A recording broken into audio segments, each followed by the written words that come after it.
Good morning, good evening, good afternoon, wherever you're joining us from in the Metaverse.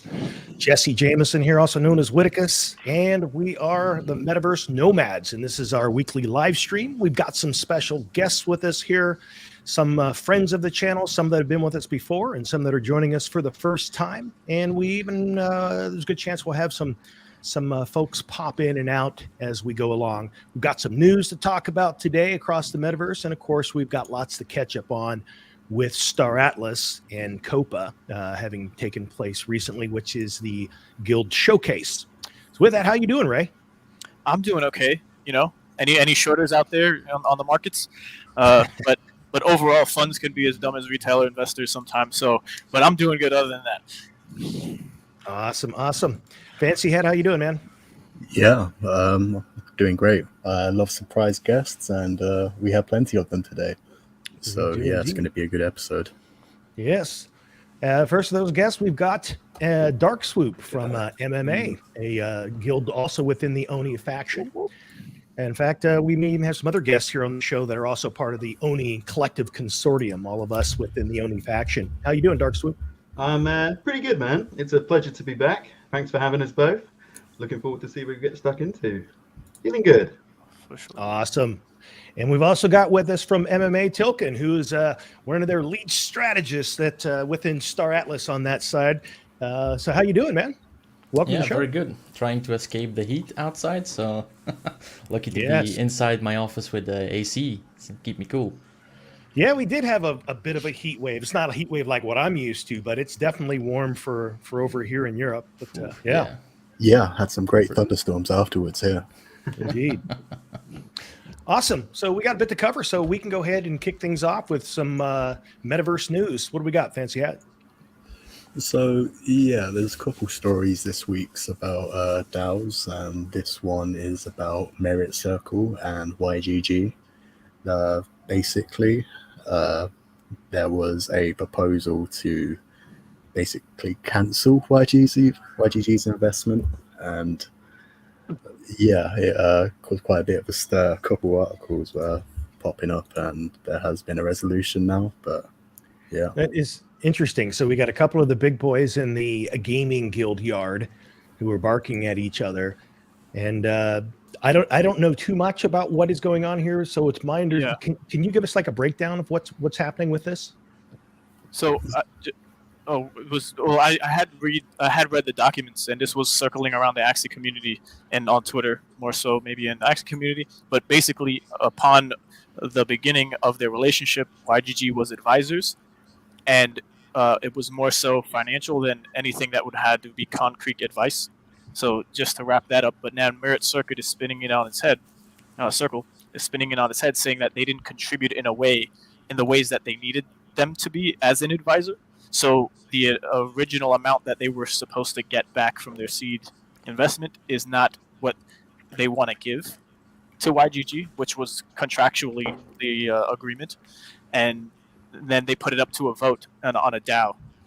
And then it was now YGG accepting, instead of $5 million, it was like $1.5 million. So they walked away, YGG, with a smaller amount than was originally agreed upon.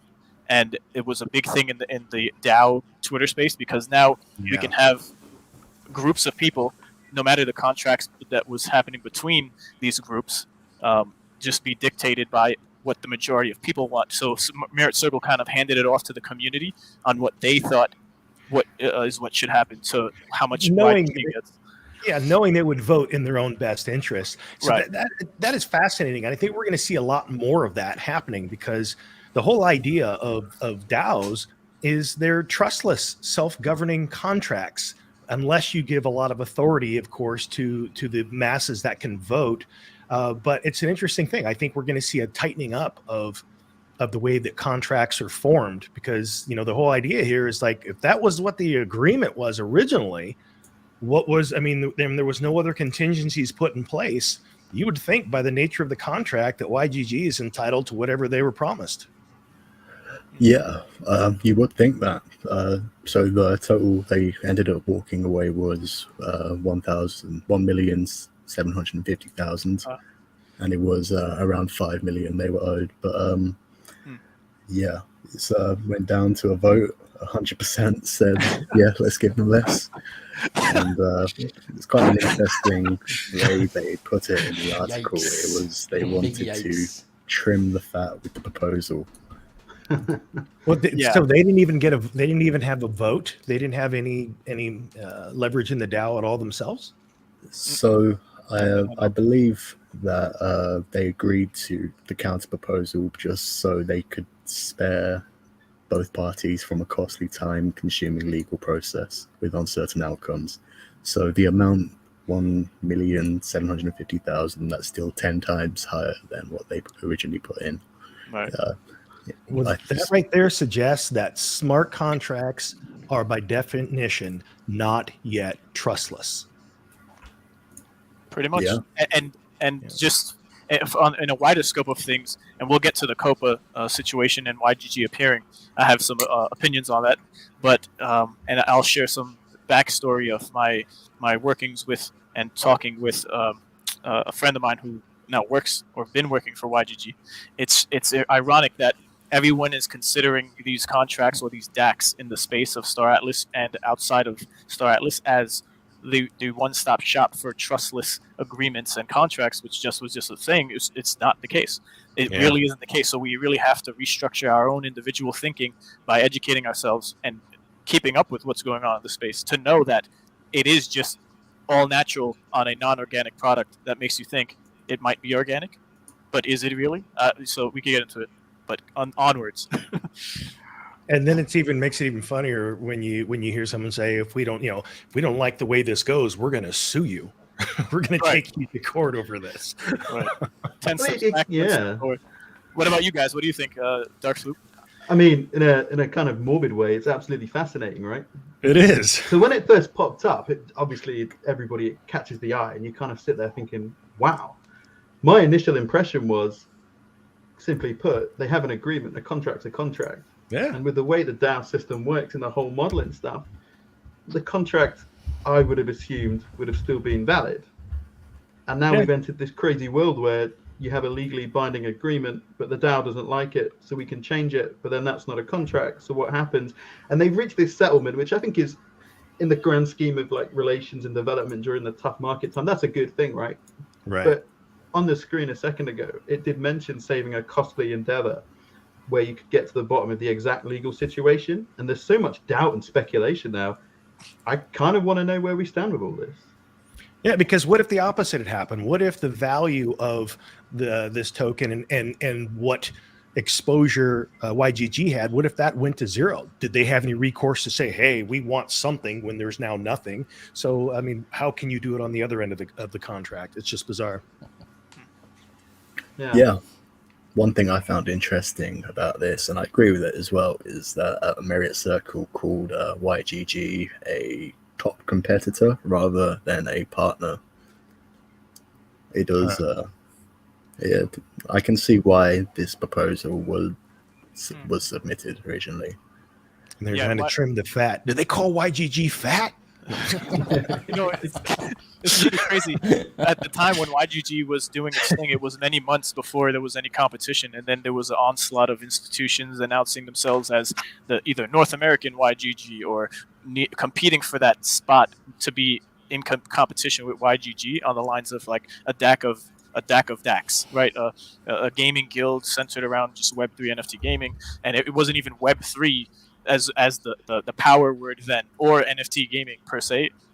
I think it was probably NFT gaming, but it was more of like crypto gaming. Like everything just changed so fast, and then we had all these competitors. So yeah, of course they would say a competitor because that's how they always viewed anyone in the space who was, doing the same thing as they were doing.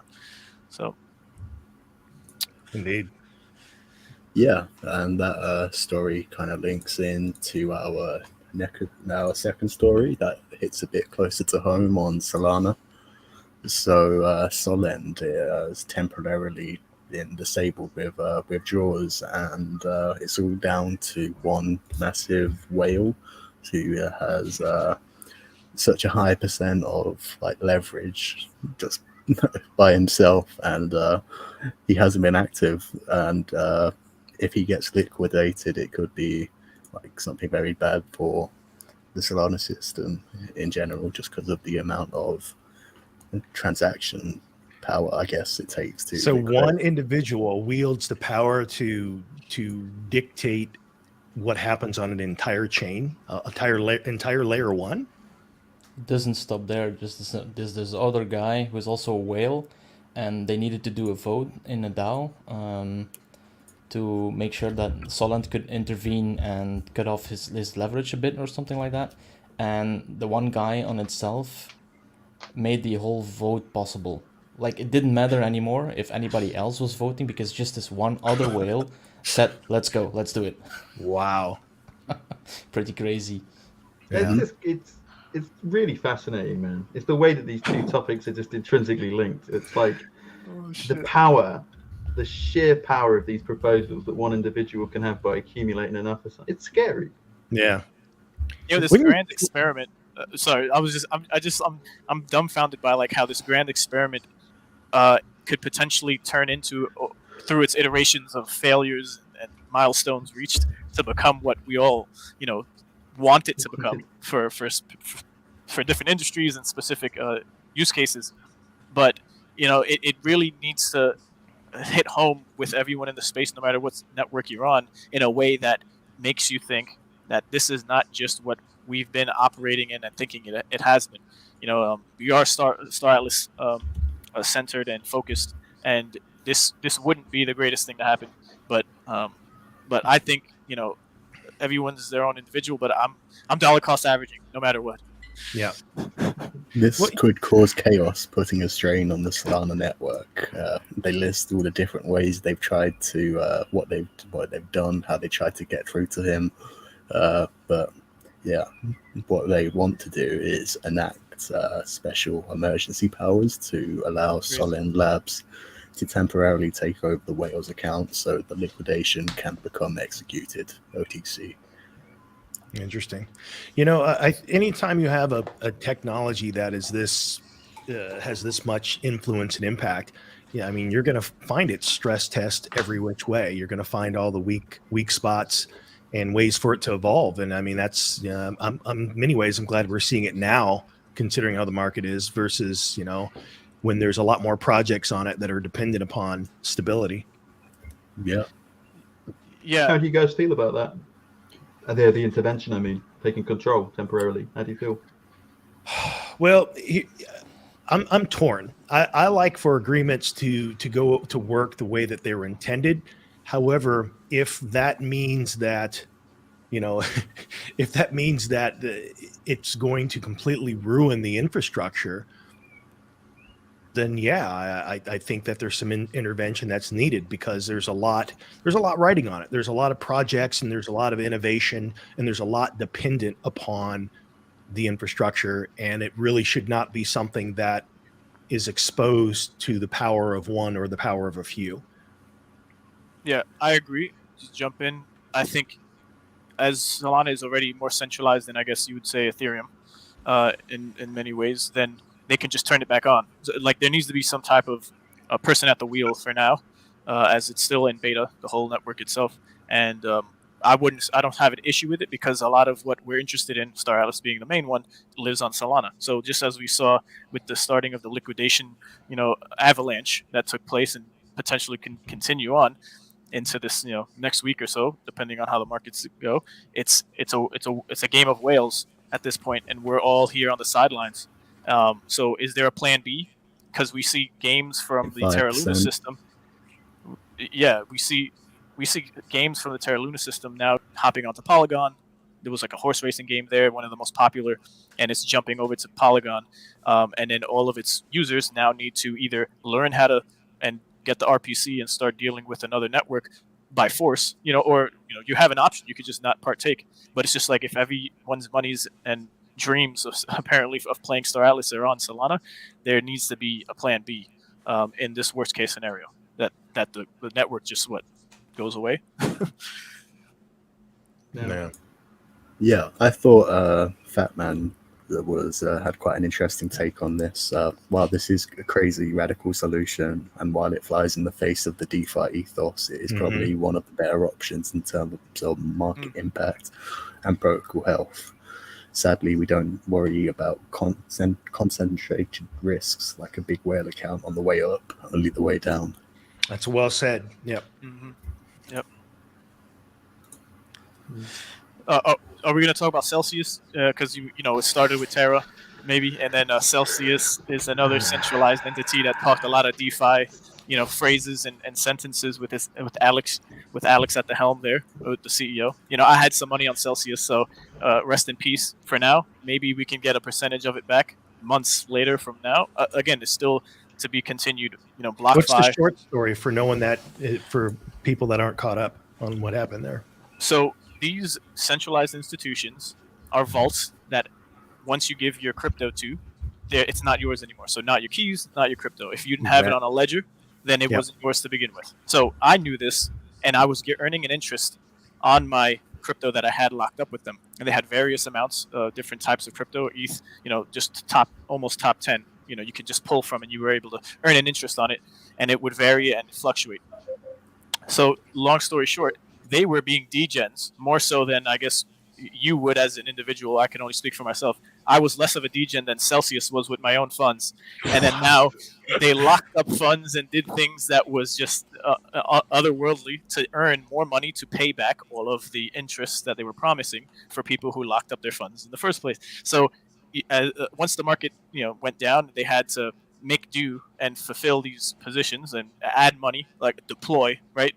I said on my Twitter, the word of the day for last week was deployer, right? With the OOOOR, because it's just like, unless they're going to just default and just cease to exist and basically ruin everyone's holdings that they had in their accounts, it's all been leveraged and it'll get liquidated. So they paused and halted all transferring, withdrawals, but they left deposits open so people can pay off or pay back loans. So they weren't margin call themselves on their particular, whatever they were doing on the platform.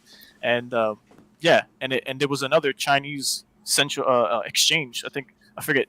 I don't know if you guys remember the name, but they also just the other day paused their withdrawals, and for the same reason. And then 3 Hours Capital, that was another one, the largest hedge fund, the most successful darling child of the space, who you would think nothing could ever happen to them. Also, are apparently, there's no word of them on Twitter. There are hardly any announcements, but you have now 3 Hours Capital just being liquidated out, from last year till today. Just like back to back, everything is just sliding downhill, and it's like, what I took away from it was like, I just feel like this is the crypto version of the global financial crisis, right? And then too many big players were over leveraged, and now we are, screwed without any government bailouts. So we have to deal with all this pain and suffering and loss of money without getting it back, because it was always a risk to begin with.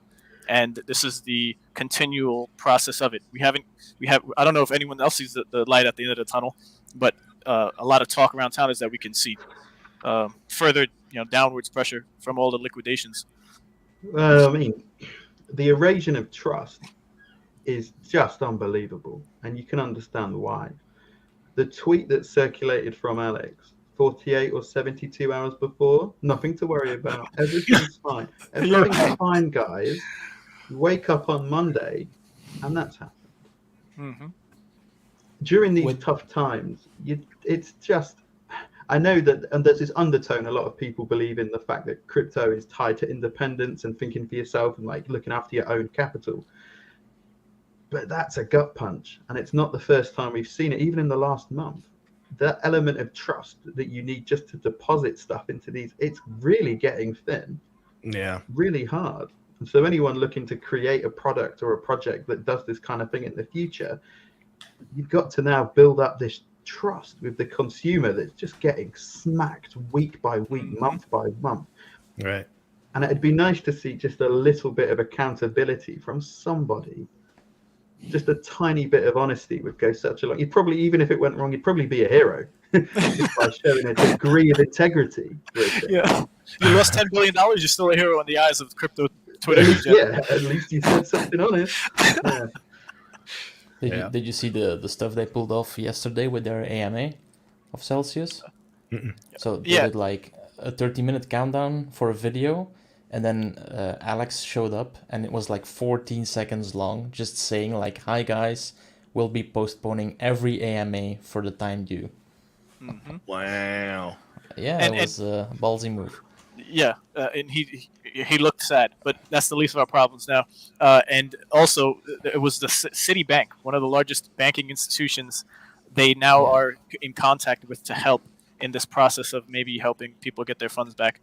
Behind the doors, we don't know exactly, but yeah, it's funny how they have actually had merchandise that had "Don't trust the banks" or "They're not your friend" or of some sort. It was so funny. The Unbank memes, yourself. Unbank Unbank yourself. That's yourself. a tag. right? And then and one of the leading degenerative, like centralized lending God. platforms in the space are now relying on banks for their experience in the space of doing the same thing that they were doing in the crypto space.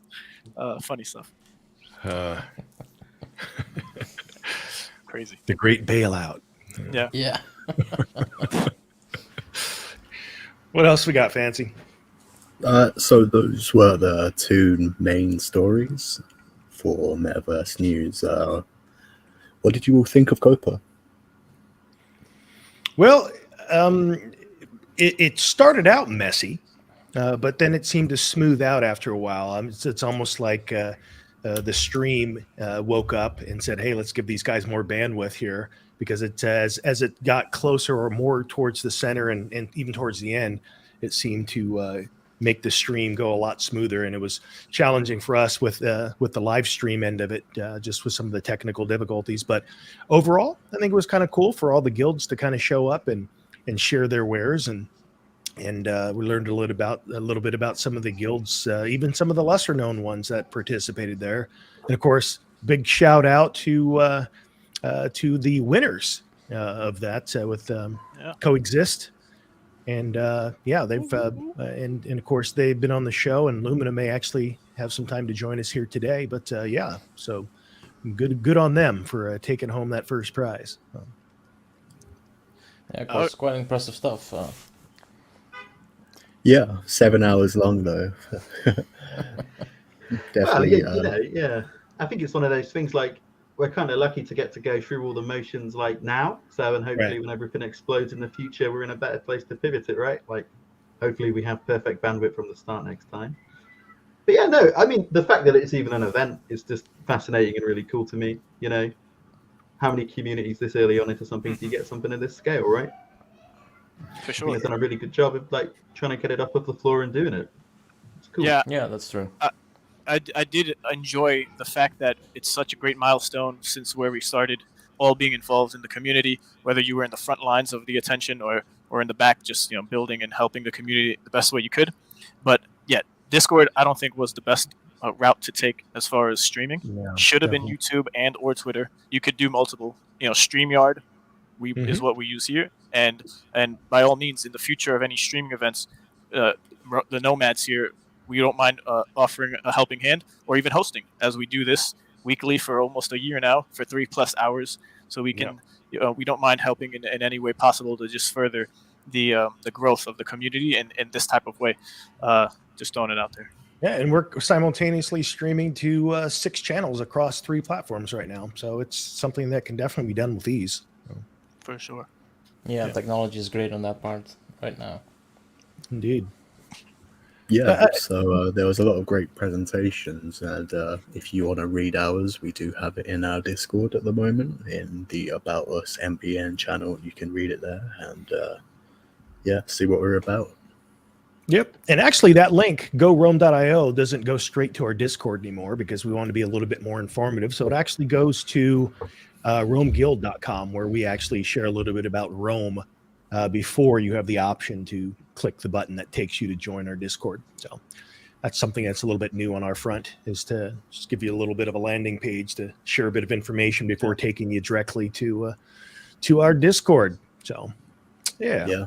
Well done, Jess, on that for sure. It looks great. And our law is also included at the bottom if you do want to get into any of this. Shout out to Winston. Yo, Winston's the man. Well done. Well done. Yeah, that I love it. That's some seriously good work. Yeah, it would have been fun to present it. I'm not sure how we would have got all of that in 15 minutes. All the other styles of presentation Speed reading, make a lot more sense given the time. But yeah. Well, are we going to get into COPA more so than what we are now? Because I would like to talk about certain things that happened along the way, the YGG thing, and then overall just bullet points on DAX. And my impression, because we knew, I guess I'll just get into it now. So we have many DAX, official DAX, that have a token associated and or an NFT. And with everything we just finished talking about, and with what DAX are meant to be, and always were talked about as being just a voting mechanism. Like these tokens, whether they were community-based tokens or tradable ones on the market, either way, you could utilize them in a way for voting on proposals, on Snapshot, right? You can just YouTube how to do all this and create a DAC with Snapshot and then and having a wallet with multi-sig, so that any funds that are raised and donated or given to via taxes could all be in one wallet, and then there needs to be multiple people who signs off, so those funds can be sent out of that wallet and used for either buying assets in Star Atlas or buying Pulse for governing purposes, if we're talking about Star Atlas. So now we have a bunch of guilds, just as we have many tokens in the crypto space. And at what point do we hit max saturation? If we're going to be out here, everyone's trying to sell or give an NFT, everyone's trying to have or give a token for a particular purpose. It's just like, who's going to be where's the next innovation taking place in this space with if this is the foundation? It's just like, is this it? Like, where do we go from here? And is everyone going to do the same thing? And is it necessary that everyone does the same thing at the same time for the same periods of time? Like, these are things that I was just thinking about.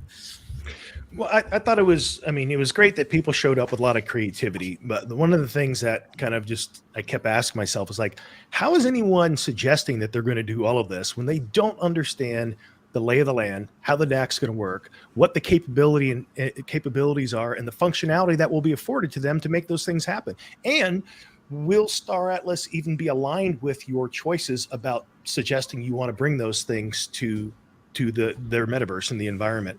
So, but I guess we could just call it theory crafting and wishful thinking for now, and just expressing creativity. But it just seemed a little premature for some of the ideas that were being expressed. Yeah, it's something that we're pretty conscious of as well, right? Mm-hmm. Because we've got a token out there, right? And you don't want to be making promises that you can't deliver on. Exactly. Obviously, it's a conscientious choice on our part not to overcommit to stuff, because we want to be able to always deliver what we set out to, right? It's that balance of being aspirational or trying to keep it safe and be able to actually deliver on what you promise on. I have a lot of time for all the fantastic ideas going out there. Right. I just hope that maybe for the sake of the people delivering it, what kind of time frame do you guys think we're working on to be able to actually make an informed decision about if you're going to be able to do that? Yeah. If you know what I mean? Because it just feels far away. And if you're setting out your stall this early, you put a lot of pressure on yourself. Right. The other thing that I found a little unusual about COPA, I guess if I was in the seat, always playing armchair quarterback, if I was in the seat of marketing for Star Atlas, I would have put some marketing dollars behind this, so it wasn't just a bunch of guilds talking to each other. I would have used this as an event to draw in a lot of fresh eyes so that they could see the momentum and the excitement of guilds that are been around with this project and are excited to bring a lot of energy to it. So that way it could have exposed a lot of new blood, so people could have had a chance to kind of say, hey, that's a guild that resonates with me. But it just seemed more like it was just the community itself. Yeah. And Perhaps that's the plan for next time. This could have been just a show rehearsal. Yeah. Yeah, I Yeah. just guess they learned a lot from doing the very first COPA presentation ever. So, yeah, credit to where it's due. For the most part, if it was the first trial of it, yeah, like it was great, and it definitely needed for anyone now coming into this next phase of growth or engagement that the team is actually, because we don't know what the team is actually doing, where the marketing is going to come from, how hard they're going to hit with the marketing to achieve those goals, like Wagner said, of 500,000 Discord users by the end of the year, just a couple of months ago, and we're almost at 200,000 now, so it's not that far fetched of a goal to achieve with just a little bit money coming out of or into marketing. But I brought this up as a point because I see this whole I lived through the phase of the scholarship boom and the DAC boom and Dark Soup as well. We were in the Axie Infinity community before YGG was even a thing, before they had their founders token, before they were even on the map, right? They were it was just a Gabby as an individual in the community of the Discord for Axie Infinity. So I've seen this whole growth phase of scholarships and then DAX being utilized with YGG, trailblazing that, but making it a little bit more complicated in the sense of a DAC with DAX, a DAC within DAX for all the different games. So I feel like I was reliving watching this presentation of within now the Star Atlas Solana ecosystem, the same thing where everyone is trying to become this DAC that has the community's, they become a community favorite of sorts, and they have the most complex and detailed white paper to then attract or to make clear what their goal is and why they're creating a token. And it's almost like you're creating a project with a token, right? It's literally what it is, to then now sell yourself in a way that appeals to, but more or less just the people in the space.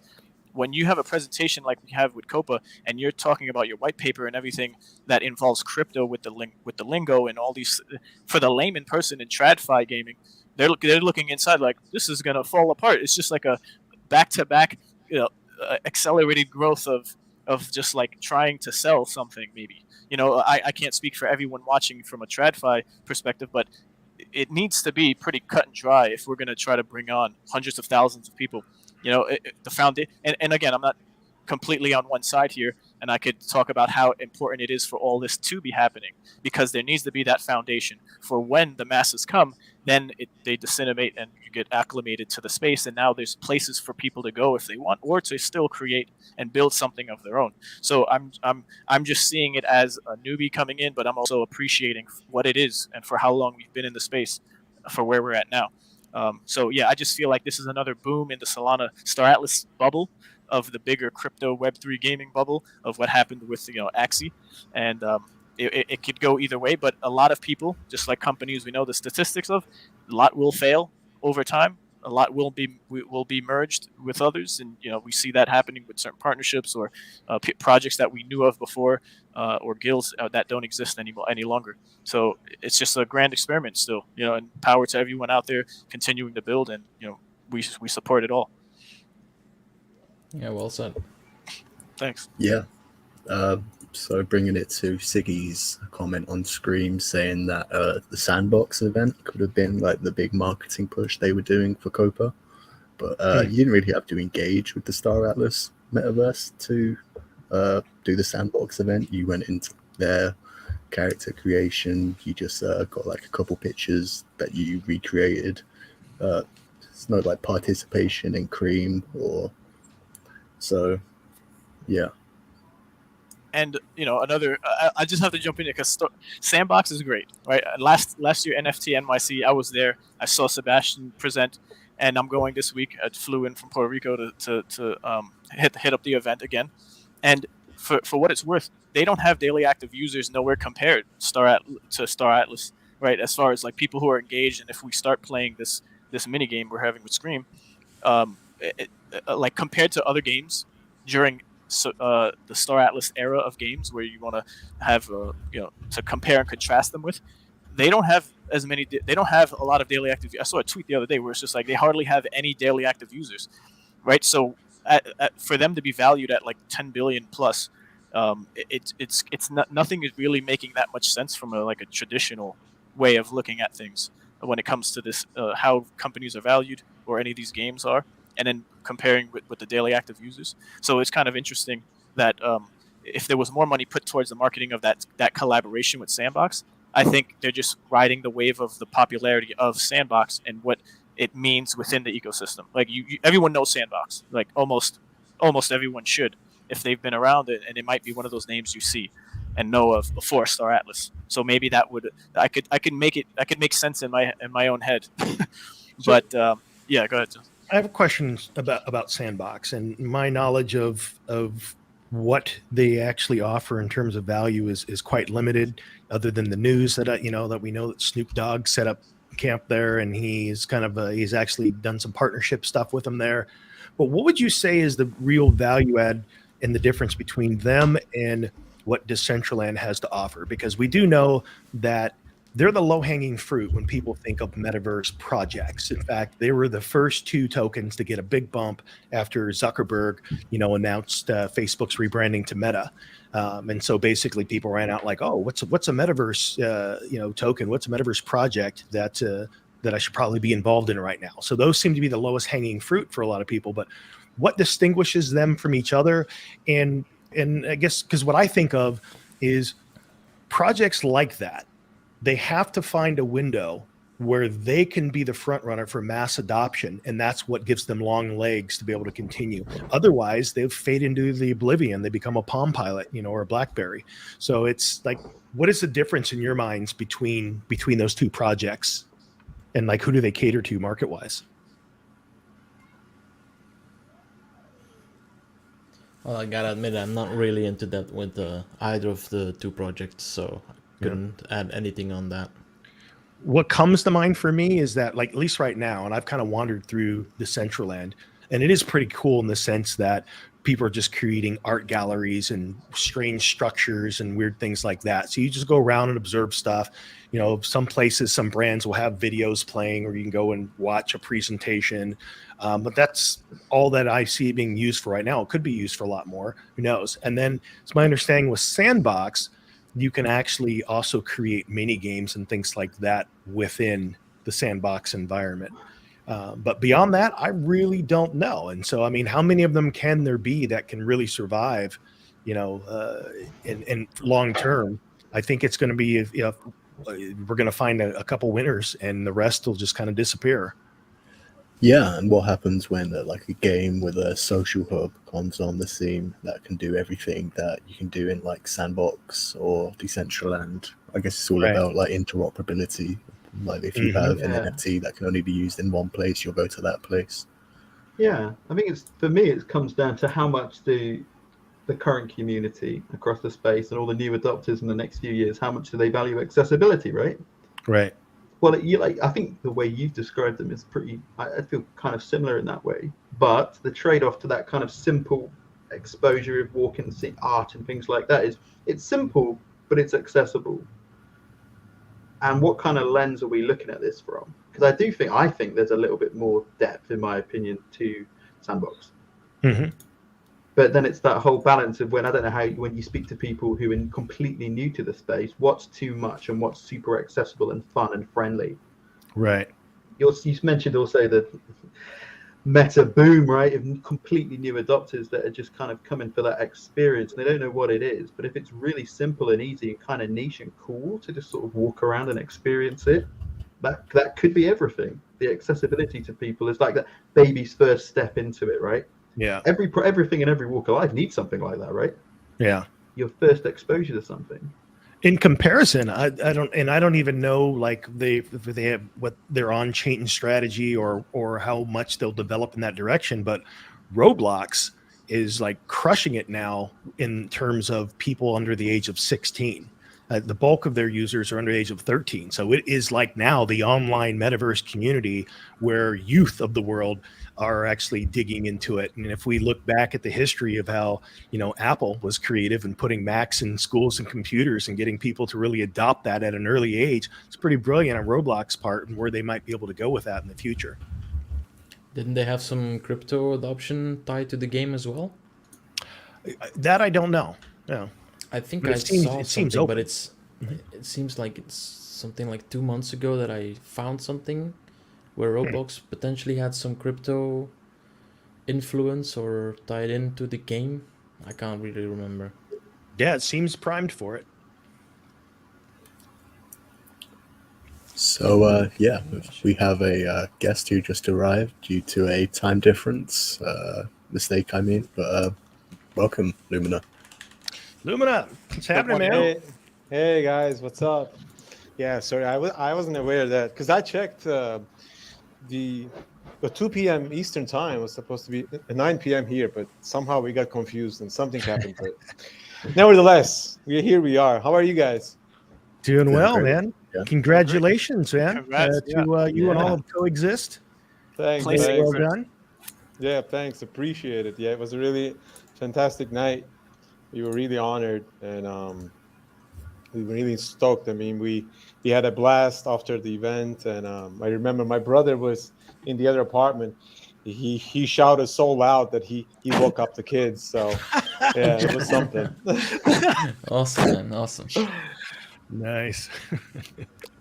That's amazing. Yeah, I did feel that, and I wrote it in the live stream chat of our YouTube coverage of the event when they were announcing the third place. I was like, Coexist got first place, and, Really? and then, sure enough, when I did have a little shout out myself, I'm just like, oh, let's go! I was so excited for you guys because I was just like, of course, it happens. How it all falls into place is just amazing to me. So congrats again to you and the whole Turkish community, right? The whole country of Turkey, actually, because as far as I know, this is the only Turkish Star Atlas oriented, NFT gaming guild out there, or in the country. So, it's only a matter of time. You guys are gonna Yeah. keep killing it, and yeah. Not to mention, really we got have- a lot of ONI representation here on between this Alright. Yeah. 3 different guilds. Yeah, I was represented. gonna say I mean Fancy just said something to me about the ONI Consortium, so I didn't get the details, but and I just arrived to the stream, so I'm really sorry. I don't know who these That's people are. Yeah, we haven't had an opportunity to really Yeah. announce it live, but with regards to ONI Consortium, but it's something that we wanted to put in place a while back, and we've been slowly inviting people to it that we know are dedicated to the ONI faction, because as we know, especially now that we know how Scream is laid out, and it's very much influenced by Stellaris, which I've been diving into quite a bit lately, and as there's going to be contention for territories between factions, now's the time for factions to find some semblance of coming together to collaborate on how we're going to, protect our faction as a whole, even aside from our own individual interests. So that's the reason for bringing the ONI Consortium together. And also, as you mentioned, Lumina with Coexist, that you're not familiar with the other 2 gentlemen here, but Dark Swoop and Tilkin are from MMA, so who is Yes. also in an ONI guild. So. Yeah. Good yeah, I know evening. the Good guild, evening. yeah. Hey guys. Hello. How are you? Congratulations. Congratulations. Yeah. Thanks. Appreciate it. Yeah, Yeah, I I mean, love I gotta say, the support that we got was really amazing. Even like during the presentation and especially after the presentation. And I mean, these guys, Ray, Viticus, and Fancy, they know Rome has a special place in my heart. So what they did was great. And then I tried to be, as supported as we can be with Rome. And I gotta say, and this is definitely coming from bottom of my heart. After reading the Rome's submission, I was really amazed at why they didn't pick you guys. But having sense that maybe because the lore, I read it the entirety, loved it. It's fantastic. It's great, and I don't know if you have a chance to catch it, but we are also planning to release an actual book about the story of Coexist in Star Atlas. There's a great storyteller in our guild. He actually had two bestsellers books in Turkey. So we are really firm on that one. And months ago, we had an idea about releasing a comic book just like Star Atlas, but they did it.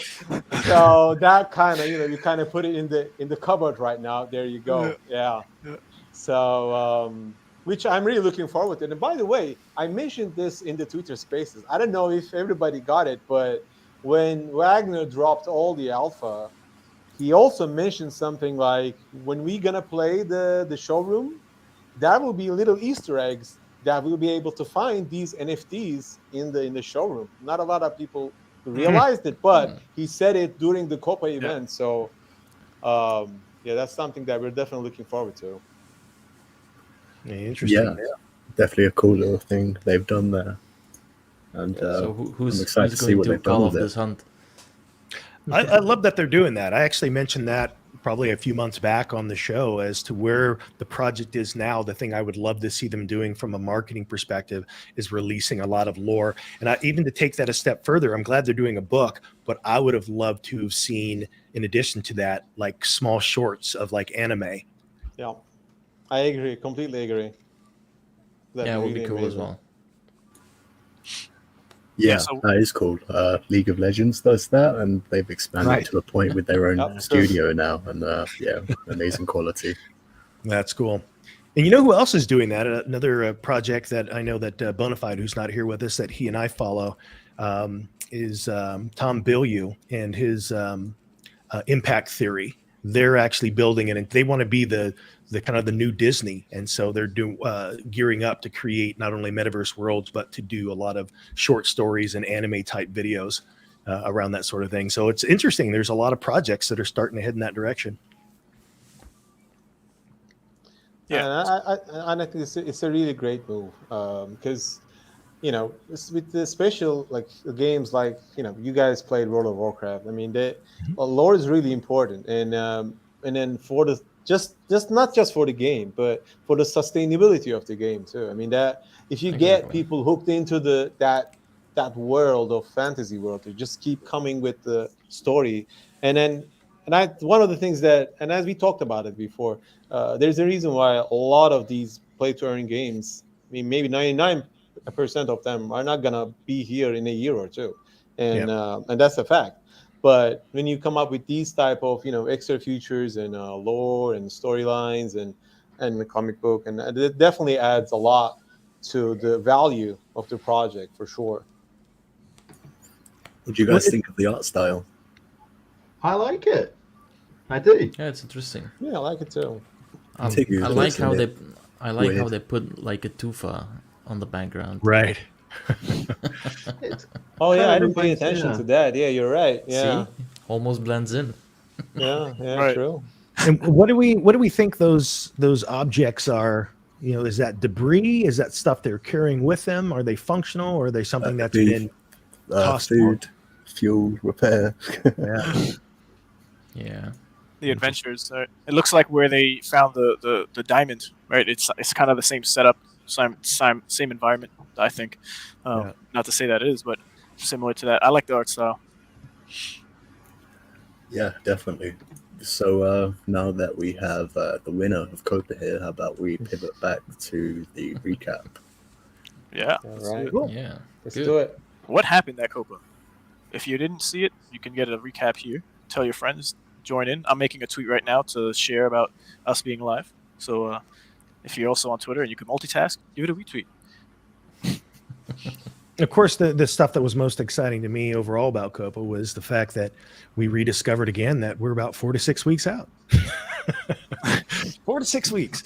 So yeah, where do we want to start? We want to start with alpha. We want to start just kind of just overall views. Where are we with this? Where do you want to go with it, Fancy? Let's hear from Lumina, like what it was like to be behind the scenes. Mhm. Any impressions?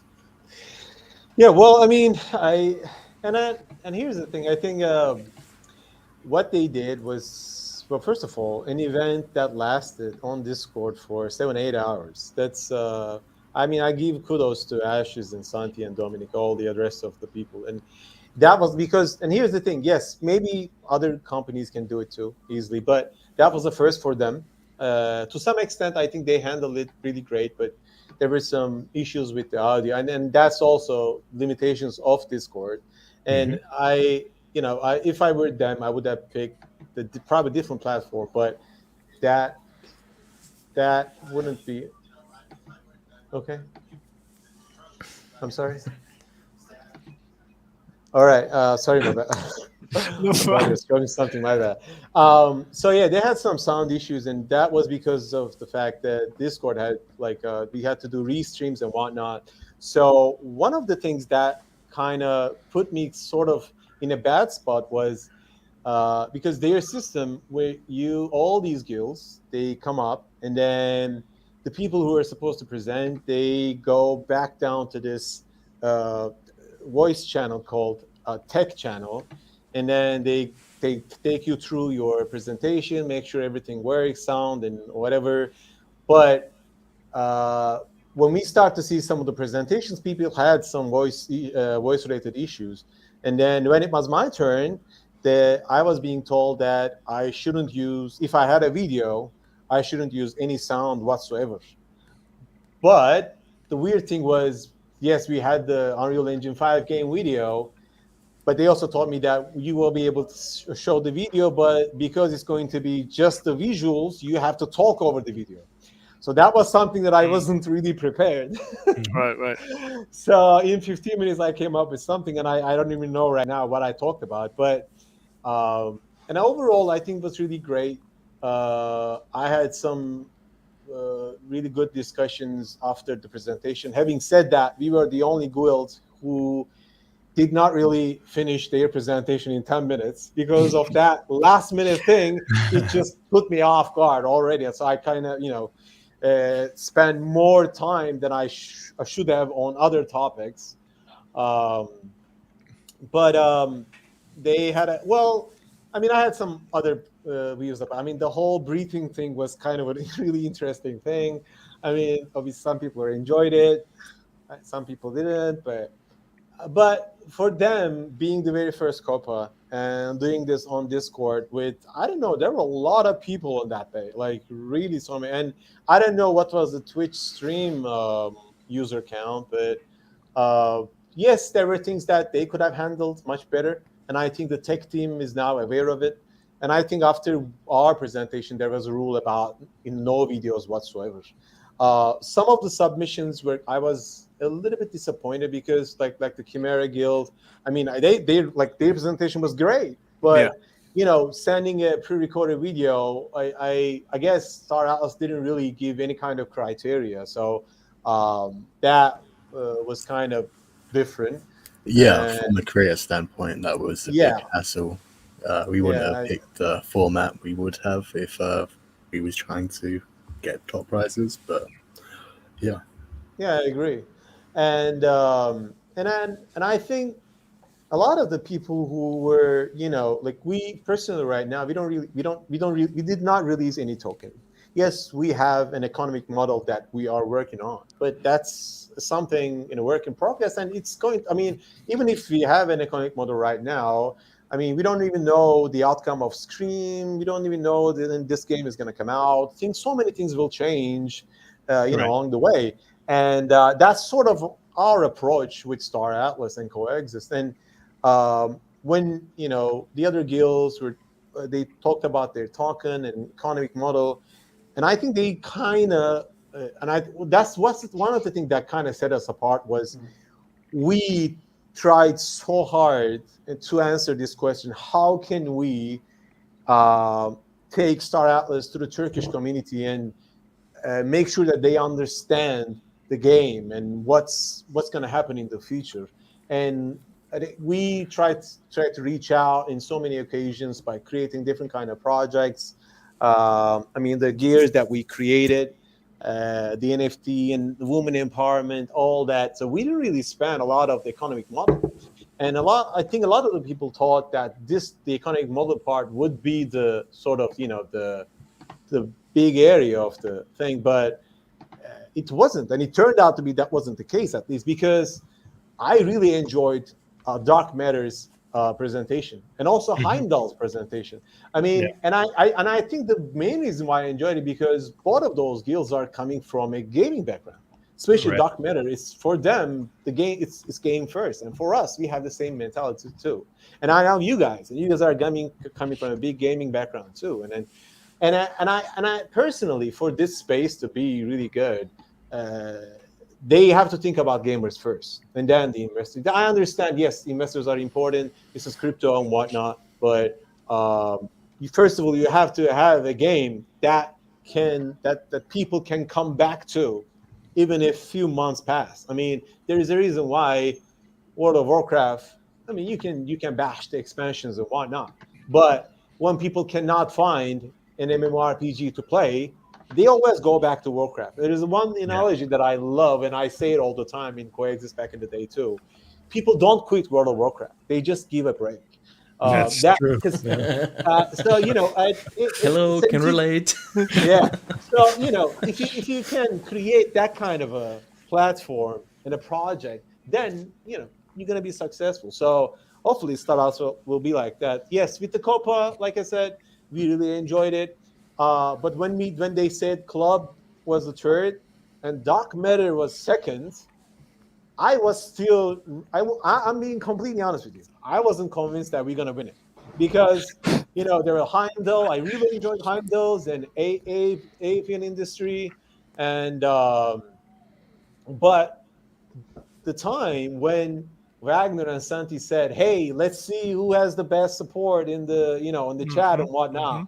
When he asked that question, then I said, "Okay, I think we're gonna take the prize." Yeah. So and then when he is, and that was kind of we were kind of in a limbo too because he announced us, and I didn't know if I had to say something, and I didn't because it was his floor, his time, so I didn't want to interrupt anything. But I think the next couple will be much better than this one, even though this was really great too, and we really enjoyed it. Not because of the reason that we won it. I mean, I said it before. The result was, I mean, yes, there were some prizes and whatnot, but for us, because we are investors, we are gamers first and then investors. I invested so much in Star Atlas. We love the project. Our goal was, we really hope that this game and the awareness of this game also reached out to the other people. I mean, the co-founder of Twitch was there. I gotta say, there's one thing that I did not like, and that was even though it was a joke, but the YGG's little joke about guilds and if you want to leave your guild, go ahead. Yes, it's a joke, but I personally thought that it didn't fit to the whole thing. I mean, you guys might have a different view on that too. But I mean, it's a sore spot, I think, even just from the origins of how they've gotten some special favors and unique partnership treatment from Star Atlas as a whole. So but other than that, on the community aspect and how you are perceived in the space of the not the coexist, but of the ecosystem and the community of Star Atlas, there's some detachment there. There's like a YGG is a guild of guilds, and their priorities are spread out. A lot of people might have mentioned Rome in the same way of they have many games they invest and play. But don't you have a life outside of gaming, and that doesn't take up time and money? So I never really grasped that aspect, other than YGG specifically out there promoting themselves as a guild of guilds. So this is a little backstory of my experience with YGG in the inside, if I may say. But Phil, shout out to Phil. He's the operations of business for YGG, and he has been for over a year now, since the last NFT NYC. I sat down with him in person and I ate dinner with him. Great guy from the Axie Infinity ecosystem, and that's where a lot of the team of YGG was pulled from. The talent, they sourced a lot of talent, and they pulled from the Axie community. Excuse me. So we had a lot of talk about YGG and us as Rome, and seeing where we can essentially help each other out. Not so much a partnership or an alliance for Star Atlas, but how can we also help and engage the broader community to get more people involved within YGG, but also from outside traditional gamers to get them more involved in Star Atlas specific. specifically, because I have a founder's coin since day one. Before YGG, I mentioned earlier in the show, they even existed. There was a lot of support there from my end, and also Axie community members and the team themselves. So YGG established themselves as we've invested in Star Atlas and Salvatore, right? His name was. I had a lot of communication and I agree with you, Lumina, that it didn't make YGG look any better in the space as is, with all the opinions and controversies and conspiracies. Pick one, right? YGG is probably in there somewhere. And although they trailblazed this model of DAC and DAX within DAX and gaming, and they've helped onboard a lot of people also into Star Atlas, because they're the first to go to do a partnership with a major, maybe traditional, or they're looked at as a model to replicate in some ways, because there's a lot to learn, but then there's a lot of things that they that people could learn from with what not to do, right, in the space. If you're just joining in. So I wasn't impressed. I thought there's a big disconnect between the existing Star Atlas community with YGG. I didn't see them in-house as much as Coexist was. The unity within the YGG's guilds of guilds are not as strong as the individual guilds we saw at COPA. Clearly, you can see people supporting and talking, and then people outside of the COPA just doing things as we are with Rome and MMA. So I didn't think it made them look any better, especially with what they're going through. And I think that there's not as of a strong community there for them to have been a person or a group to come on to COPA to give advice on community building, because you're one person in a big melting pot of guilds, and each community and its game is different than the next. So generally, you can give tips and tricks of what makes a strong community and how do you market and act to then bring on more people, or what can you be creative with or innovative with to then attract more people and to keep them feeling like there's a family and a close-knit community within that particular game. But I don't know if anyone else knows, but if you were new to seeing and hearing YGG, you thought, oh, I could join their Discord and then I'll be a family member. But they see everyone as an individual who just, if you want, join the game, and there might be mods there who help guide you into a specific area. But there's a lot going on in that Discord, and it's not as organized as one might think. So again, shout out to YGG. I think they're great. They've done great things, but at some point, you fall out of favor depending on how the ship is driven, right, and what's going on. And as far as I'm concerned, unorganized and not as much structure as one might think, as far as what the community side of it is. Financially and monetarily, I'd say they're doing great, right? They make partnerships. You can see one every day almost being promoted. But as far as actual community gamers are concerned, I'm not so convinced that it's as strong as a lot of other guilds that we know of that were born out of Star Atlas being there for us. YGG was not into Star Atlas as early as we were, and a lot of other guilds, right? You Coexist, and even I think MMA, but maybe at the same time. But a lot of people look at YGG as, oh, what they're investing in, I'm going to invest in too, right? As far as what their portfolio looks like. But there's a big distinction between a community that's going to actually play the game with rented assets. So and that's another question I had. How many of the players who are actual gamers are playing as a scholar just to make money? And ultimately be an extractor, which necessarily is not the way anymore, right? I'm not calling them mercenaries. It's like they're just pillage the game and its ecosystem and then just extract everything. But are they devoted Star Atlas, players that are gonna not just care about the money per se, because they're gonna be playing with rented assets. And I can't speak for everyone. Again, I'm not talking in absolutes. Majority of people who are YGG community are scholars. There's a lot of assets being bought to be rented out. So as far as other guilds that I'm concerned with, there was some in the COPA event that promoted themselves as that. We're going to buy assets and we're going to have scholars. They even use the word scholar. And it's just like, to each their own. But do we want scholars or we want gamers? Gamers who can invest some of their own, have a stake in it themselves. Go ahead, Justin. Yeah. Well, so it's a different culture. I mean, even if you look at like Olympic sports, there's games where people compete individually, like a lot of the scholar-based gameplay, and then there's collaborative team efforts. And I think that it's going to take a different approach in a different guild format and a different culture to approach a virtual economy in a metaverse type world that is an MMO like Star Atlas is shaping up to be. It's going to take a very different culture than what I think YGG is prepared to bring to Star Atlas. It's interesting, you know. Fancy, could you pull the comment from 4 up again? Because I think that's a really interesting discussion point there. Kind of related to what you two were saying about the difference between a gamer and a scholar. And I if I was an outsider, I'd have got the same feeling that the best place to be is something that's exclusively Star Atlas. And I from an MMA point of view, I know and feel from my side that's not true, but that's kind of the impression I would have got. Mm-hmm.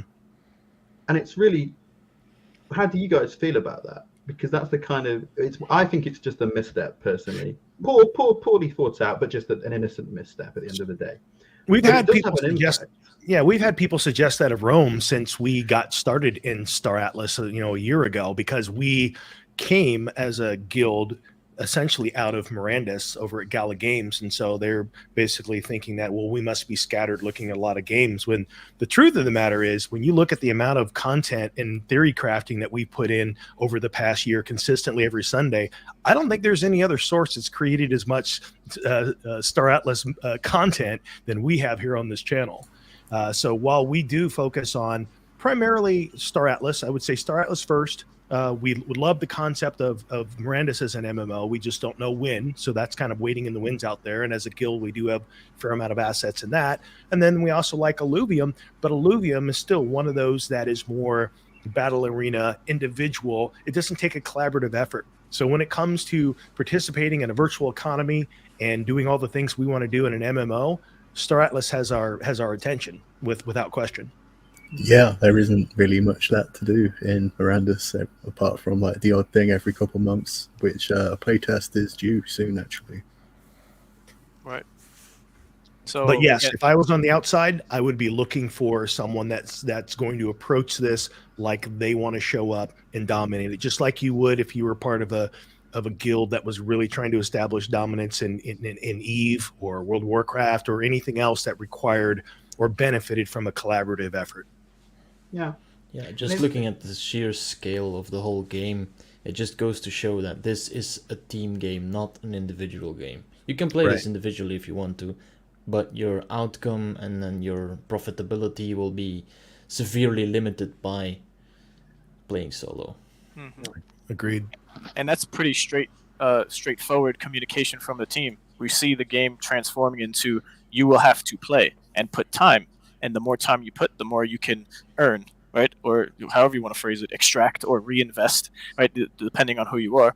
But we're going to step away from the staking model and jump into active player and to earn, right? Active play to earn, right? Yeah. And then skill is involved. So yeah, Dark Soup, it's, I guess, Force put another good comment up, kind of related to what I was going to say, is that we used and have been using the term scholar quite a lot over the last year, but it's starting to dawn on me that perhaps our meaning of the word scholar has kind of separated from community sentiment right now, right? Because I get the feeling that we might all be in agreement if I say scholar, and a lot of the listeners, I'd be interested to know what you think. A lot of people think purely about extraction. However, what we've kind of experienced with some of our scholars is that they've stuck around with us and they're playing games now. And I mean, Axe is probably a good one for us to touch on, Raise. They're not really extracting a lot of anything for the time involved in it right now. We've got a good chunk of them that are playing it and sending clips in community, and it's quite amazing. They're playing it because ultimately right now it's not an optimal way to earn money. They're playing it because they've come this far and they're kind of enjoying it, right? Or at least they've all got reasons to do it. And yeah, how are we going to like encourage people? Because that kind of whole thing about us looking for scholars, I think we're going to have to change that now. I'll say that much, that it's, but we offer scholarships, but we also want gamers. But how's that different? How is what we offer in Axie different to Star Atlas? Are we purely extraction? I mean, it's a lot of questions for us to think about. That's what I felt about this COPA presentation with everyone who was presenting a token and an NFT. How are you any different?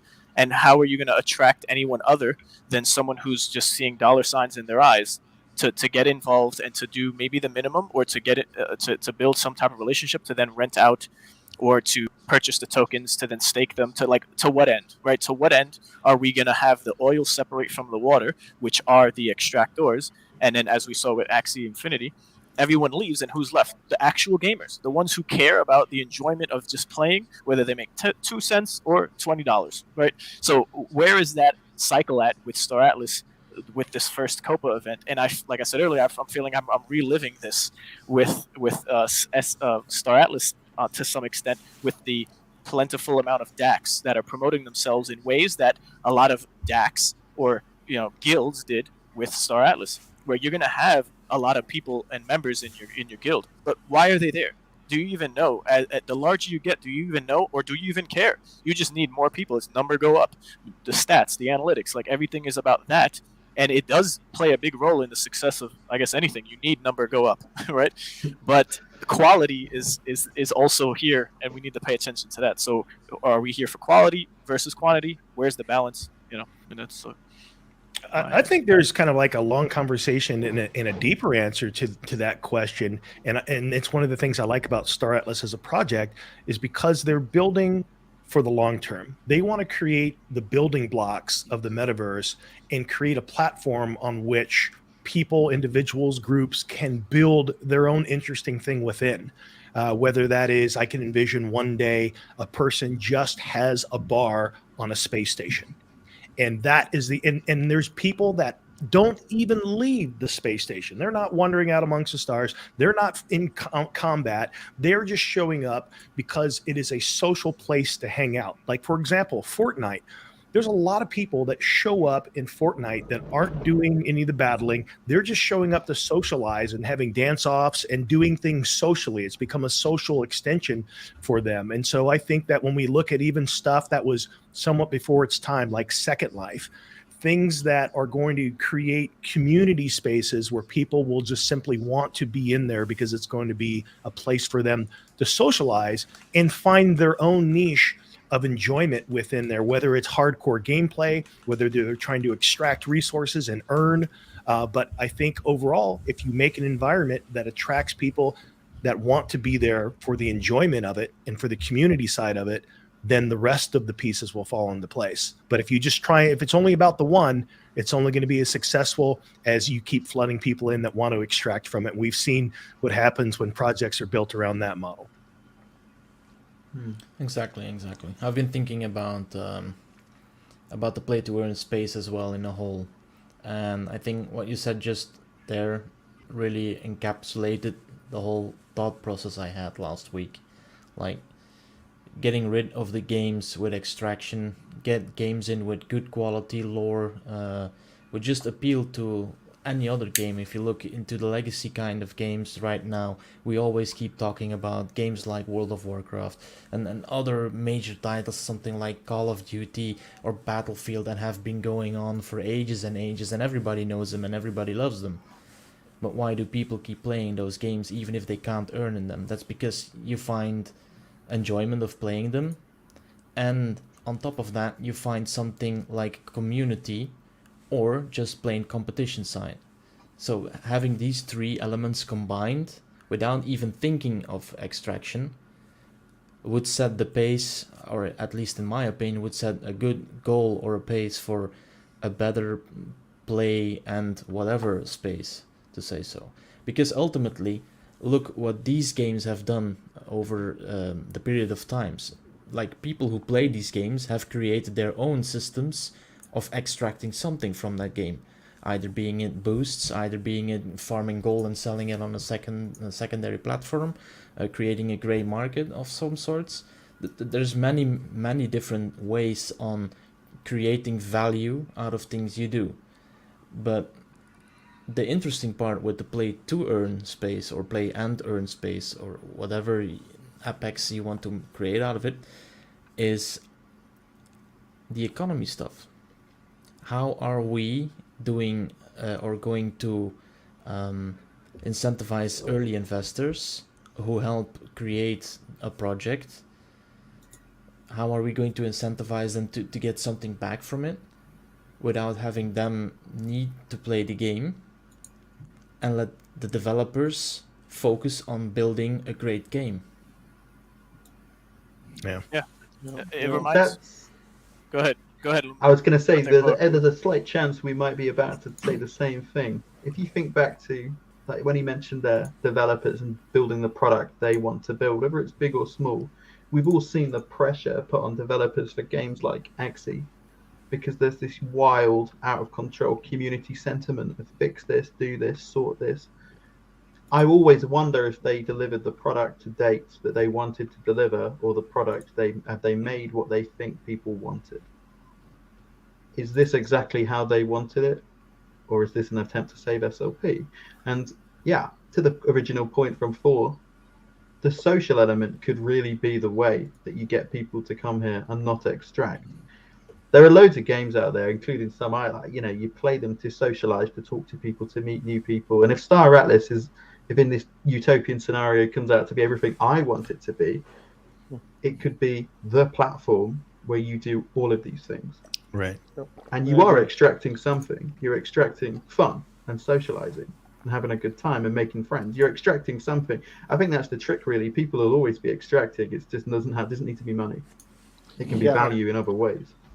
Yeah, I completely agree. And this is sort of also, I mean, to wrap up the COPA conversation here, and I completely echo what you just said, because and I unfortunately I have to give the same example as the World of Warcraft. When that game came out, I mean, before that we were playing EverQuest, Ultimate Online, and Star Wars Galaxies, but that game changed the genre under the face of MMORPG and just brought it up and just made it something else. So, and like you said, if Star Atlas is this utopian world, this metaverse is what it's promised us.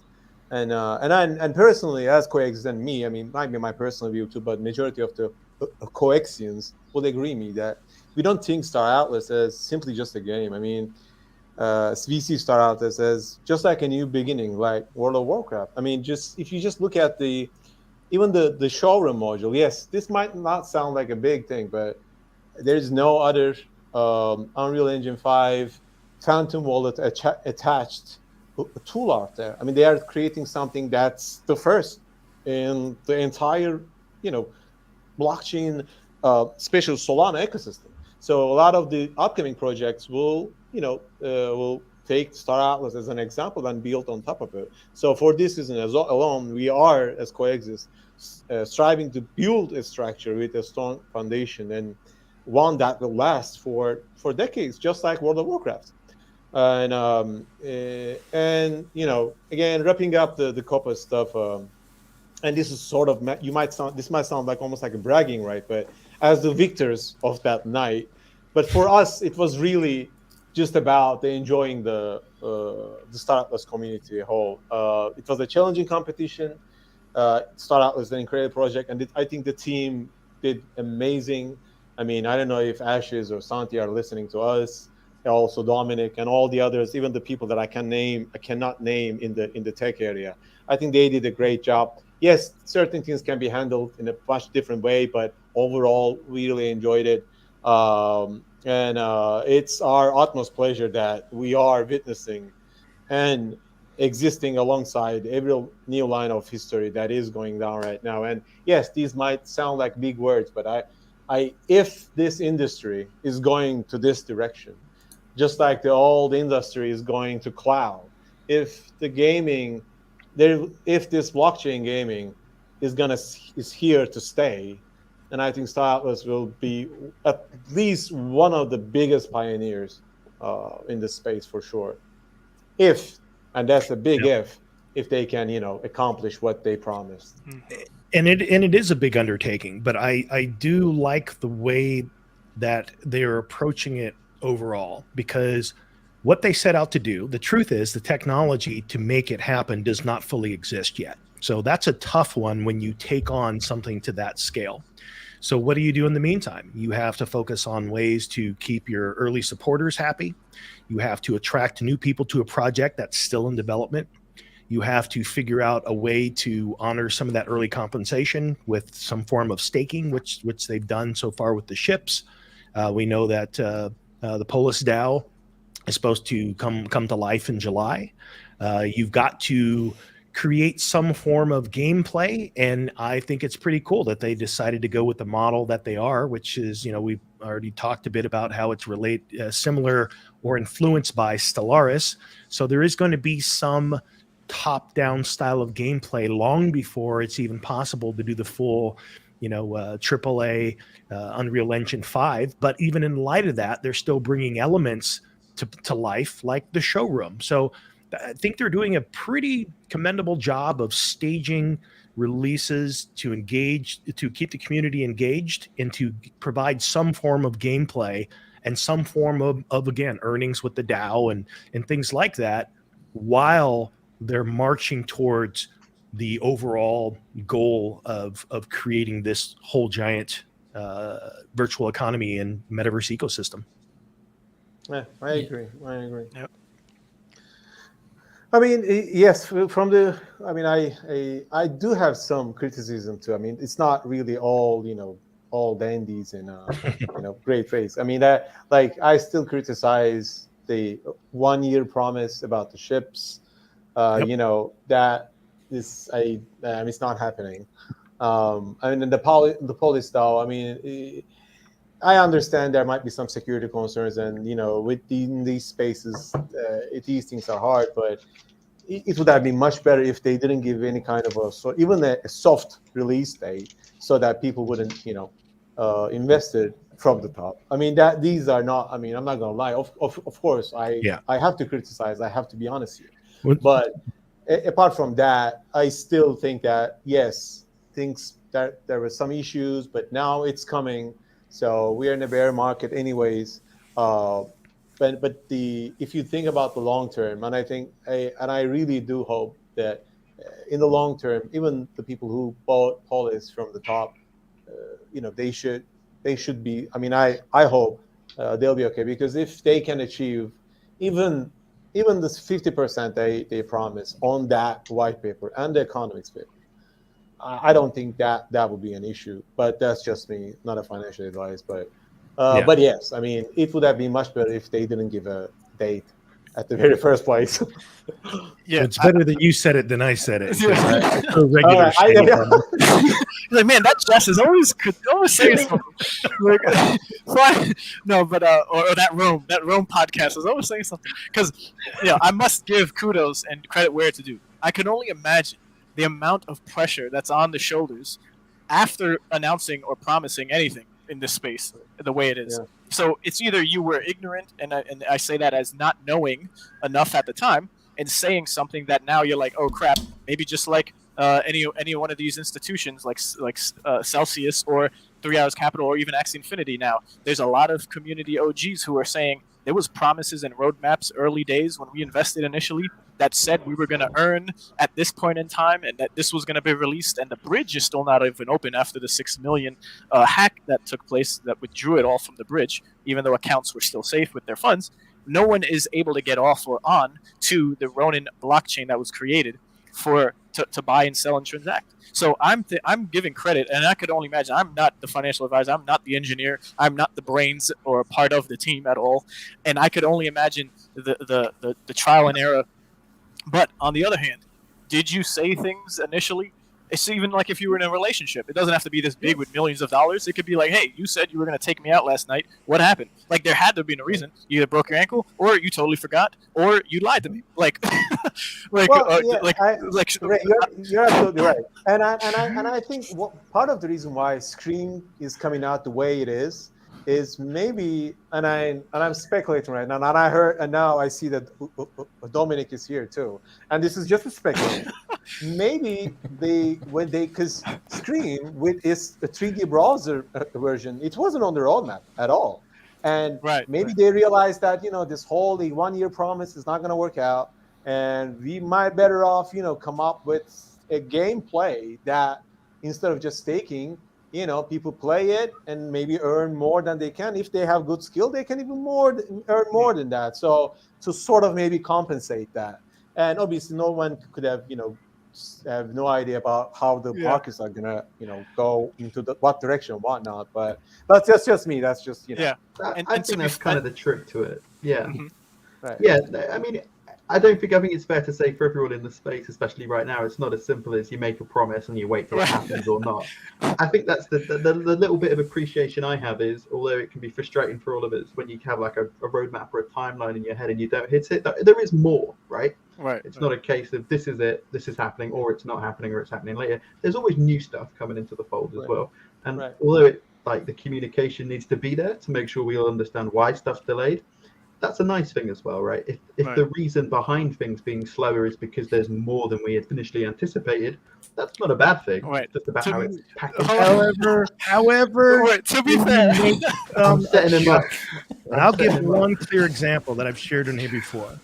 If you tell people and you set an expectation for what returns you're expected to get, and you say, we have levers to pull, we have the ability to adjust emissions and rewards, and then you don't make a single adjustment, and then you want to add insult to injury by continuing to flood the market with additional ships that people aren't buying, you need to make adjustments in that. So there are things that they have not owned up to be able to set it straight for what they suggested it was going to be in the first place. That's kind of it, right? The communication part of all my waffle is probably the only word that actually matters, right?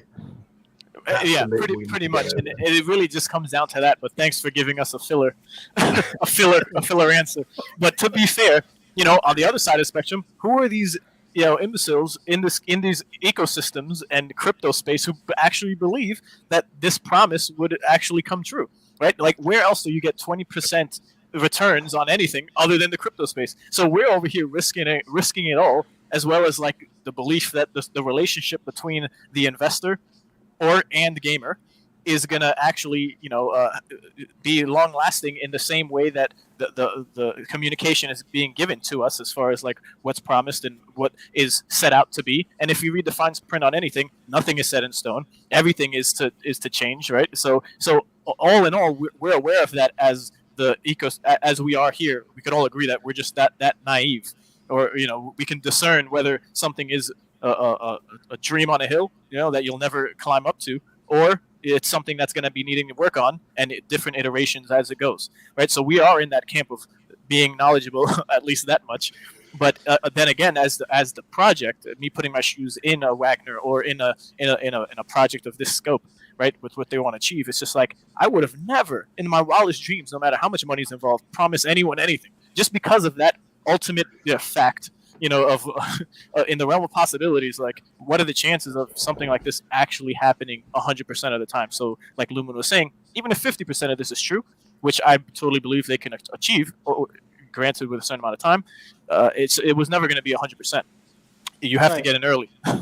Right. Well. I mean, that you definitely have a point there, and maybe because people buy NFTs in this space, and a lot of them, like we've seen a lot of projects out there. You buy the NFT, and that NFT just stays in your wallet until you see the project or the project comes alive. I mean, what if they didn't say anything? What if they didn't promise anything at all from the very first place? And so sorry to interrupt you, but if they didn't, you would still have almost kind of maybe, and I can't speak. I'm not the future. I'm not Miss Cleo or a fortune teller or anything. But just to shout out to Westbit, we should have had this conversation months ago. We have always here at Rome been mentioning things along those lines, just trailblazing that on that and doing the deeper dive into the tokenomics and how reasonable and realistic any of this could actually be. As we went along with the updates they gave us, right? We're only working with what's given to us, and then everything that we might have from our personal experiences, either as individuals or as groups from the traditional finance sector or wherever you come from. But if we had this conversation months ago, there would have been some things that the community would have rallied against the project. Where is the communication? Why aren't you give us something? Because a roadmap is almost a prediction of where they're going to be at a certain point in time. Even if it's quarter three, if it was okay, let's say nothing happened in quarter three when they, if we had this conversation and we got a roadmap, if there wasn't any, and we finally got one then, and then based off of this conversation, and then we have quarter three coming up of whatever time they said, and we have nothing, you would have this type of conversation or narrative being, created about projects that are, giving roadmaps, but they're not meeting their goals, and then we want more and more and more. So I can only imagine how stressful it is. Like, how much more does a community want other than it being developed and given to them the next day to stake their ships, to earn land, to earn AXS off of land staking for AXS, to get these security checks done on these audits, get these audits done for these smart contracts, to actually have everything up and running. Right? There's so much that we don't know, and or I don't know personally to just give definitive answers. But but the longer you're in the space and the more you see projects go in and out of these same issues, doing the same exact things almost, it's just like, it seems to be the way it's gonna stay because it's working still, right? The reason that I have consistently, not just with Star Atlas, but with other projects, the reason that I speak up, even going back to when I called Gala Games out on price padding, which they were, and my call out actually forced them to adjust it, and it saved the community millions of dollars. So it's if there's not people that are going to hold projects and developers accountable, then you're just going to end up with a sea of fanboys and fangirls that are just yes and agree with everything, and then they just can do whatever they want. And because they are an entity that is about making money, a lot of times there is the convenience of cutting corners and making adjustments that I don't want to say are intentionally and designed to be out of integrity, but if you don't have people to hold you accountable, it can easily become a slippery slope. Pretty much. Well, let me ask you a question. I think that's kind of it, right? For example, Ray, you mentioned that you knew that we were going to win. So what made you think that we were going to win? Okay, so I was in the Brew chat channel with you for a while, and Santi and Newt was there, and right after your presentation. So even before the presentation, as soon as you were announced, there was just like a flood of coexist. I'm just like, where are these people coming from? Like, you could see them all in the channel, but some people could not be in the channel. They could still type. So, with that known, it's just like, man, by far, I just like, and with you being a member of Rome earlier on, when we transitioned into being Rome for Star Atlas, you were here, and it was just a genuineness about you as an individual before we even saw your face, just through how you communicated and how you wrote, right? So just through text, I was just like, man, genuine guy right there. Just go on places. I didn't know your background. I didn't know your brother creates games. I didn't know any of this about you personally, or the hardships that made you and who you are today, a professor, right? The grand goals to achieve.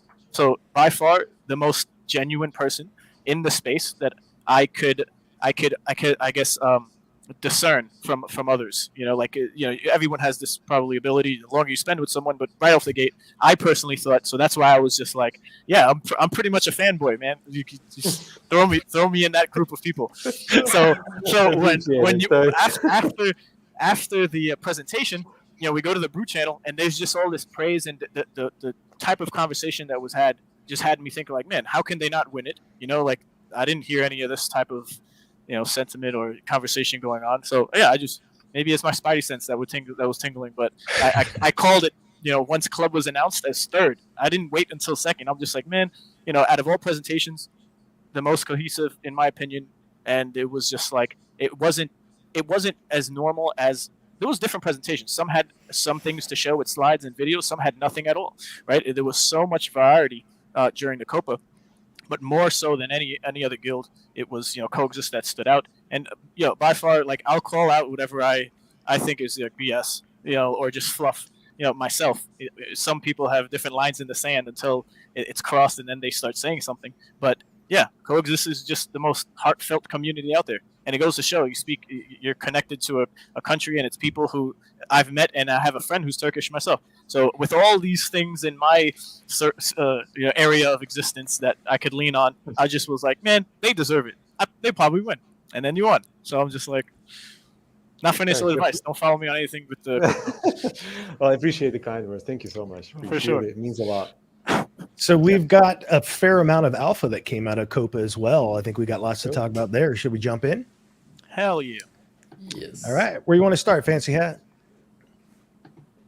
So yeah, we have a couple screenshots. This is about the marketplace, and yeah, this is the mobile view. It looks really awesome. I think it'd be quite cool to be able to just refuel your ships, but I'm not sure what that means if you have a ledger. Interesting. Yeah.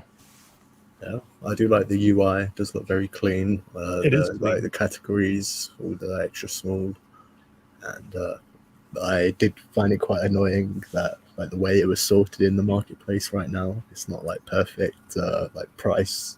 I think it's a mixture of like rarity and size, so I found that quite annoying. So I'm going to enjoy that. Yeah, there was a lot of talk about going from 2 clicks or 7 clicks to 2 clicks. So everything that we're typically doing day to day is totaling up to around 7 clicks. So this is going to be a great help where we're not going to be clicking our minds away, and it'll have us have more attention on playing the game. Yeah, it looks like a auction house. Mm-hmm. That's exactly what. Yeah. Go ahead, Jim. I was just going to say, you bring up a good point. Now I am curious of like what that will look like with with ledgers. If we're going to be in there with the transaction approving for each, like we do now on the ledgers. Yeah, I think it was Luciano. I think that's his name. A part of the team who was giving this presentation. I think Lumina, you were there with us. Your whole support group and guild was there, and they were releasing this as we were in there. And he was basically saying it's pretty much that, and you're going to be having everything much more easily to do than it is right now in the auction house. Yeah, purchase directly from other players, so that means no more settling, which is really convenient. Yeah, they're getting rid of Serum. Interesting. Yep. Serum is disappearing, and we can finally just peer-to-peer our way to Valhalla. Well, I mean, that is the exciting part of a virtual economy, is to see that transition over to player-based, player-run, player-crafted items. I'm excited for this. Yeah. Well, I gotta say one thing about Serum though. One of the things that taught us was to trade on Serum, like settling things that I've never done that before. Like we had to learn it literally. So that was an experience for sure. Same. Yeah. Yeah, if I hadn't personally learned that and gone through that, I wouldn't have many of the ships that I have now. Right. Mm-hmm. So this is another page. It talks a bit about the way it can be organized, which is great. I like the category separation. That is cool. Yeah, looks cool. It'll make comparisons a bit more easier, like when you know what you're going for. For sure. So they have them by ship size there. It would be also nice if there was a way that you could actually sort by functionality, like what they do. Mm-hmm. That is cool. Yeah, I like this. Yeah, you mean manufacturer? roles. That would be good. Yeah. Or roles, manufacturers, rarities. Mm-hmm. Like it does say rarities. Yeah, it does At look great.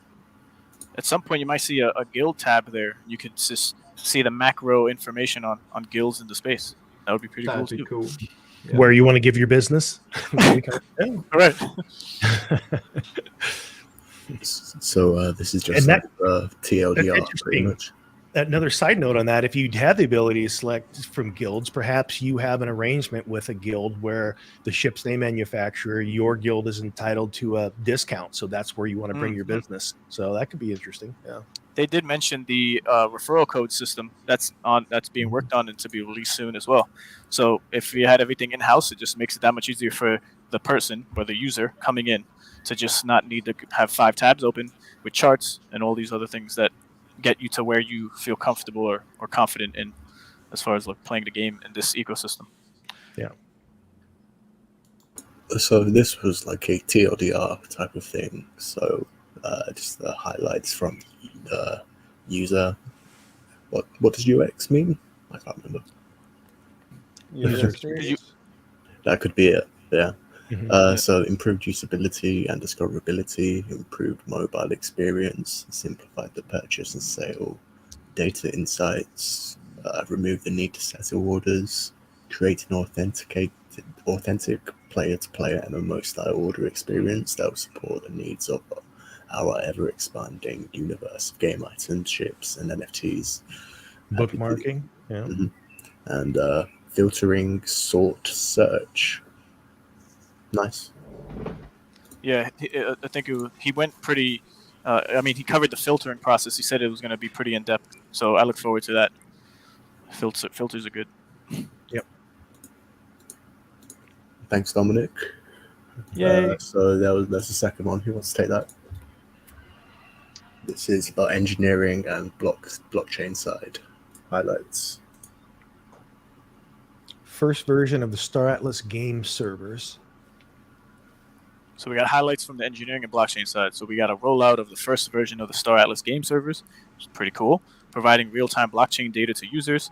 That was pretty interesting. So you're going to have real-time data coming in. So a lot of guilds might be able to do things with that for their own purposes. And then fully decentralized. So the blockchain data reads are piped through a centralized source, improving the overall performance and responsiveness of the application.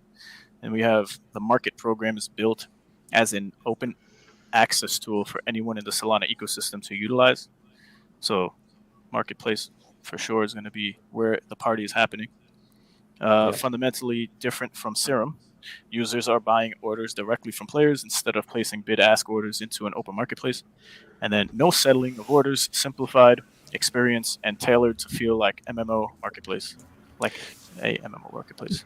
So while I'm not a security and blockchain specialist, does that open the doors for shenanigans if you have player-to-player transactions, which means you're connecting player wallet to player wallet? I don't know what the mediation process is in between, but I'm curious how that works from a security standpoint. I mean, I'd expect that it'll be player to player, but still, as it would be like as it has been now. So it's kind of like you're just interacting with a person. So it's kind of like a closed book of sorts, if that's like a strange analogy. Yeah. And this that's a bit of hoping from me, but I hope that's the way it is. Yeah, not actual. I don't know how they'd actually deviate from the current system to make an exclusive like P2P model. Mm-hmm. Yeah, it reminds me of Vitalik Buterin's. It was coined a. I'll pull it up. I have it actually as a tab. The blockchain trilemma. So just short and sweet. Let me just screen share. But the three are decentralization, security, and scalability. Although these are for building out an actual layer one, or a blockchain, it's the same for creating a game because it has an economy. You want to appeal to the masses, so it has to be fun and scalable, right? But these are the three for a blockchain that's being created, and this seems to be the case with every blockchain. You can't have all three at 100% all the time. So, right. You generally get two of them, and that's the whole concept of layer two is to make up for the absence of the one that you can't account for. Right. So without a doubt, the unknown, there can be and probably will at some point something going on in any one of these. So that's why in the beginning when we're criticizing, like we have a fundamental understanding of like what's going on. So we can't just be always, the support is there. Like we commend everyone for what they're doing, from the DAX in the community to the actual project creators, Star Atlas, and the ones who created Solana, who are building Solana. All the devs there. It's just like there's so many layers to how we even exist down here at the bottom as investors and players to begin with. So, it reminded me of that. I just thought I'd share. I'll whip myself off. So there was also this reveal of a Calico Guardian, which I found very impressive. Woo! Let's go. Sexy ship. So clean. Comes with built-in hydroponics. No. And you said they did changes to the dimensions recently. Just in the original, this nose looks like a little bit pointier and longer. That's the only thing. The original version or layout looked more like the nose was about the same width or length as the circular section of the ship. But I'm looking forward to what the inside looks like. That would be pretty cool. Right. Yeah. But again, I mean, the reason I was all about this ship from the start is because with as little as we know, one of the things that to me stands out as a ship with good utility is something that is from the onset set out to be a multi-role. And of course, the drones that they have there, and also, I mean, it just also reminds me of a lot of the ships styles that from shows that we've seen that just kind of have that sleek look. I always think that this ship, and of course, I like the Hero, and of course, the pound for pound best ship, as I always say, I think is the Visus O-Pod. If there could only have one ship in a good small price range, that would probably be it. I think the sexiest ship is the Bitboat. I think that is the one that looks the most stylish. It's like the high-end luxury vehicle. But yeah, this Calico Guardian is always been like my top choice.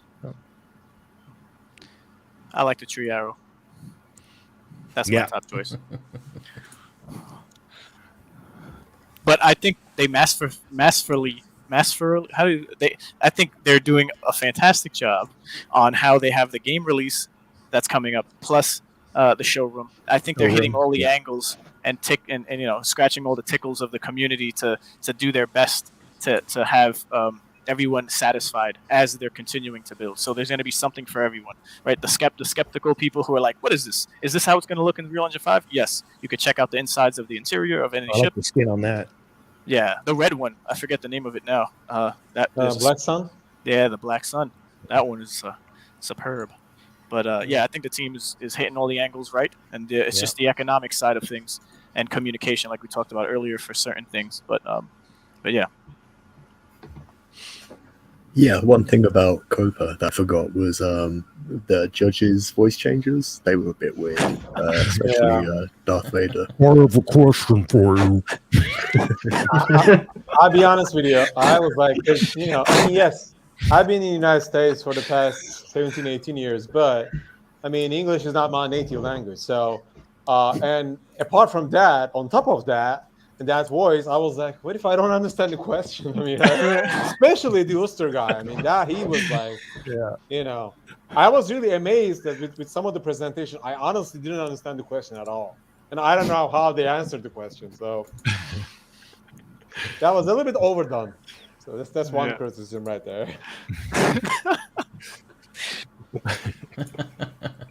Well, Dominic, yes, that's the truth. No, but it was fun. We were guessing behind the scenes of in chat, like, okay, who do we think's voice is this? Like, that sounds like Santi, or it could be Newt. Like, was that Wagner? Santi was in the other room talking. Right, so. right. And one thing about that, I have to add, because during the COPA chat, I think the club's Lloyd, he asked the question because he wanted to know who were the judges, like how they picked the judges. And then the same question came from the club again the next day on the Twitter Spaces, which Ash pretty much said they were just, representatives from far galaxy or whatnot. So they didn't really say anything. So I probably would not know. But I do have a suggestion from here, since Dominic is here too, because we know they're going to do another COPA event at some point.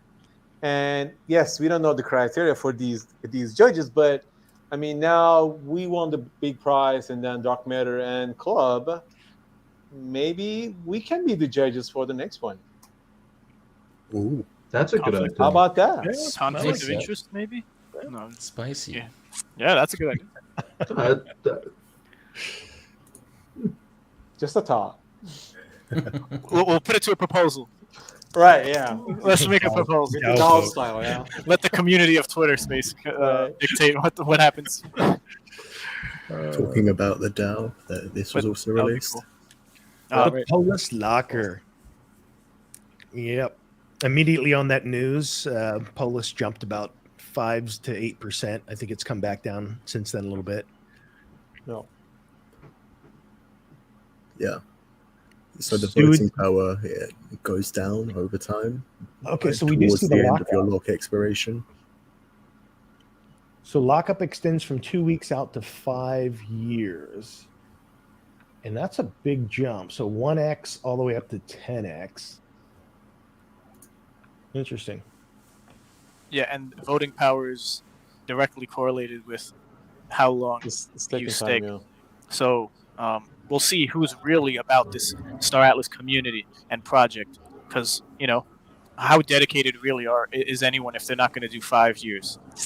Well, here's one of my questions would be is like, okay, so how long do we have before the in-game DAOs come into play? Because as a polis holder, you obviously don't want to lock up all of your polis for 5 years if you're going to need some of that polis in game. So that'd be interesting. Like if they were to say that, hey, we know that there's not going to be use of in-game polis for the next year, then you're going to see a lot more people willingly lock up the polis that they have for a period of time. See, but I don't think that there's any utility for polis other than the voting power. If I stand corrected, then so be it. But I think it's all wrapped in to having it locked up that long for the in-game benefits of voting power. So this is external. This is completely external. This is for the DAO that votes on things as it relates to the project itself. Okay. Yeah, there's a proposals tab at the top. There's profile, treasury, and more. I was on the wrong page of the book. So basically, I was saying that because this is external, right. How does that compare? What is the timeline for internal use of polis? And that's going to dictate. That's a question I'm sure a lot of people have. And that's going to influence how much or the length of time they're willing to lock up polis externally. Right. So after this gets revealed, I imagine there would be like a yearly annual dumping after everyone locks up, depending on how much 100%. No, I'm very. I always err on the side of what Jesse's just said. Really, I really think that's something that we need to know in advance. Ultimately, even if you see, I'm personally super invested in it, right? But I always want to make an informed decision. Right. I'm going to do one or the other. Which one do I want to do, and when can I do it? Mm-hmm. The worst thing that can happen is you do something, you commit to it in anything, and then sooner or later, something halfway through comes up that you really want to be involved in, and you can't. It's just another thing, right? We mentioned it earlier about improved communications. There's a big green tick, easy home run. Another easy thing to implement. Right. They could add a functionality to break up your lockup period at a small cost, perhaps something like that. And there's another consideration too. So the polis and the emissions that they were showing there, that comes off the emissions schedule of polis that is in the economy paper, I believe. What that doesn't account for is that there is already an ample amount of Atlas and everything that has happened as a result of the 4Rs that now sits in a treasury that is up for the DAO to decide what they want to do with it. So that could be a vote towards how to use that to create stuff within Star Atlas.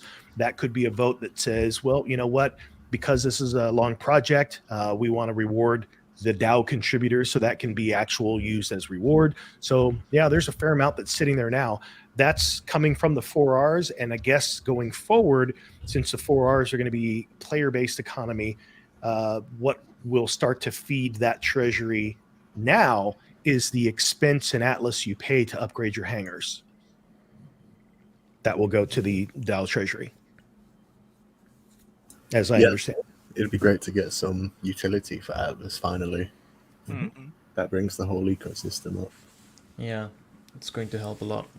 Yeah, and then Atlas staking is coming, I guess I'll say soon after, but it might be 4 to 6 weeks, if that's soon. So it's just going to be polis at the offset. I'd be happy with just screaming 4 to 6 weeks then. Yeah. So this is one of the pictures that we saw, Scream, and it's a Thimble member of the new ship, Medium Bounty Hunter, in the hangar. So that's interesting. So if does that mean, is that one hangar that we're looking at right now that has been upgraded to 3 slots? Is that one hangar that comes with 3 slots? It'll be, I mean, I don't think anyone knows. Probably even the dev team is still trying to work that out. Yeah, but the numbers aren't definitive, but it does say tier 5 on the top. Okay. And there's a little drop down below hangar as well as space. So maybe, if that's what's dropped down after you press hangar, you have ships and spaces. other, is there any, like, under ships, it for each hangar will you see another, like, or is it just, what if you had 5 hangars? How does that, I guess, display when you click these types of tabs? I mean, you can see the outlines of the blocks, right? So you can kind of get like a rough idea of what the minimum size could be. I assume that's what the squares, the little outlines are for. Yeah, I assume the squares, if they are next to each other, they'd be like relative to their size. So Right. the medium hanger and the small hanger that would be tiny next to each other. Yeah. Right. I find it quite interesting as an on-dock button next to the repair, resupply, manage. Undock. Interesting. Also Inventory wondering, and crafting. 2 additional tabs there. Yeah, Also wondering if you look at this picture and you see the tier 5, would that say that if you upgrade your hangar, you get some sort of bonuses to resupplying speed, repairing costs, or something like that? Well, that's a good question. Even if they don't have that built in, that would be an interesting component to work in, ways that you can upgrade your hangar, because I mean, obviously a lot of this is probably going to be timer based. And so if you've upgraded your hangar to a tier 5, maybe in addition to the fact that it's opened up more space for larger ships or more smaller ships, you could actually get faster refueling or component and mod changes, things like that. It would incentivize somebody who doesn't have like one of the large ships to still upgrade their hangar. Right. Exactly. Yep. I like that. so moving on to the hangar section, you can see all the different types of ships in there. 2 Thimble members, 2 PIS R6, 1 Agrica Mic, 1 Thimble air bike. Interesting. Yeah. By the way, with that ship, I know we're probably talking about that ship in a bit. Are those weapons? What is that? It doesn't look like propulsion system. I think that would be on the back, right? So I think they're weapons, yeah. And then Yeah. it has the little entrance in between it that opens up. Yeah, we can go on to that in a bit. Cool. I think it's part of the engines, to be fair, because there's like 2 gun racks on each side. Yeah. Yeah. But I guess you could. It gets just propulsion goes all the way through to the back. I guess so. Yeah, could be. So what are they saying with the amount of ships that are in here? So this is 1 hangar, and they're saying that it will hold all of those ships based on the tier 5 that's in there now. And then again, this is not in stone, but they're showing 2 Mambas, 2 R6s, an Ogreca Mic, and a Thimble air bike. Yeah. I believe that's how it is. And if you see like the scroll bar at the bottom, it looks like it's scrolled all the way down. There's a lot more, perhaps. Oh, okay. Yeah. Perhaps these are all the ships that you have in your account, and you need to allocate them to the spaces within your hangar. Because if you go back to the previous image, you see that the highlighted tab is now spaces. So this will show your hangar size and how much spaces you have to put ships in and send out onto missions. But if you have a big wallet with multiple ships, you will still need to puzzle out which would be your layout to use in the game. Right, because you couldn't fit all of them in there. Yeah. Yeah. I wonder what the model will be going forward. We're in this interesting space where now we have ships that don't fit into hangars, where in the future, I think it would probably be more fitting to not even be able to purchase a ship unless you got the hangar space for it. Otherwise, where does it go in the meantime? Staking. Yeah. But if there's going to be Especially- no staking, then yeah, a good point.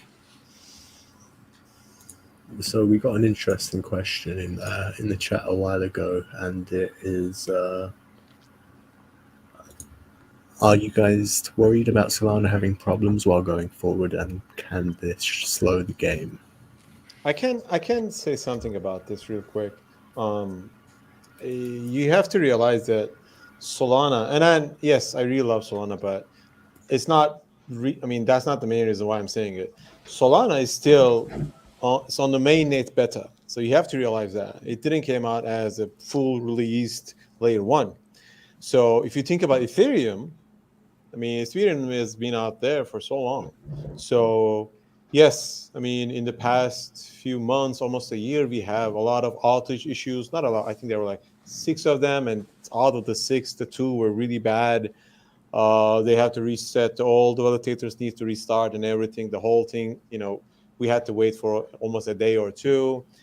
But you have to realize it's still on beta. It didn't release, still on mainnet beta, and there's really a long way to go for it.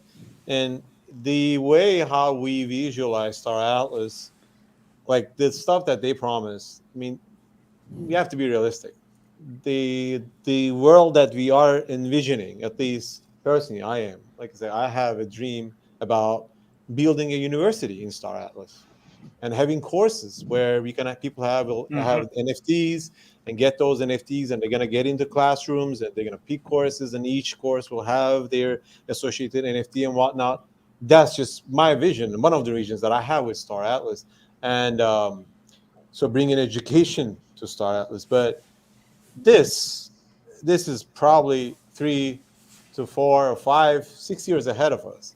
So if you think about Ethereum, there is still a lot of roads and ways for Solana to go.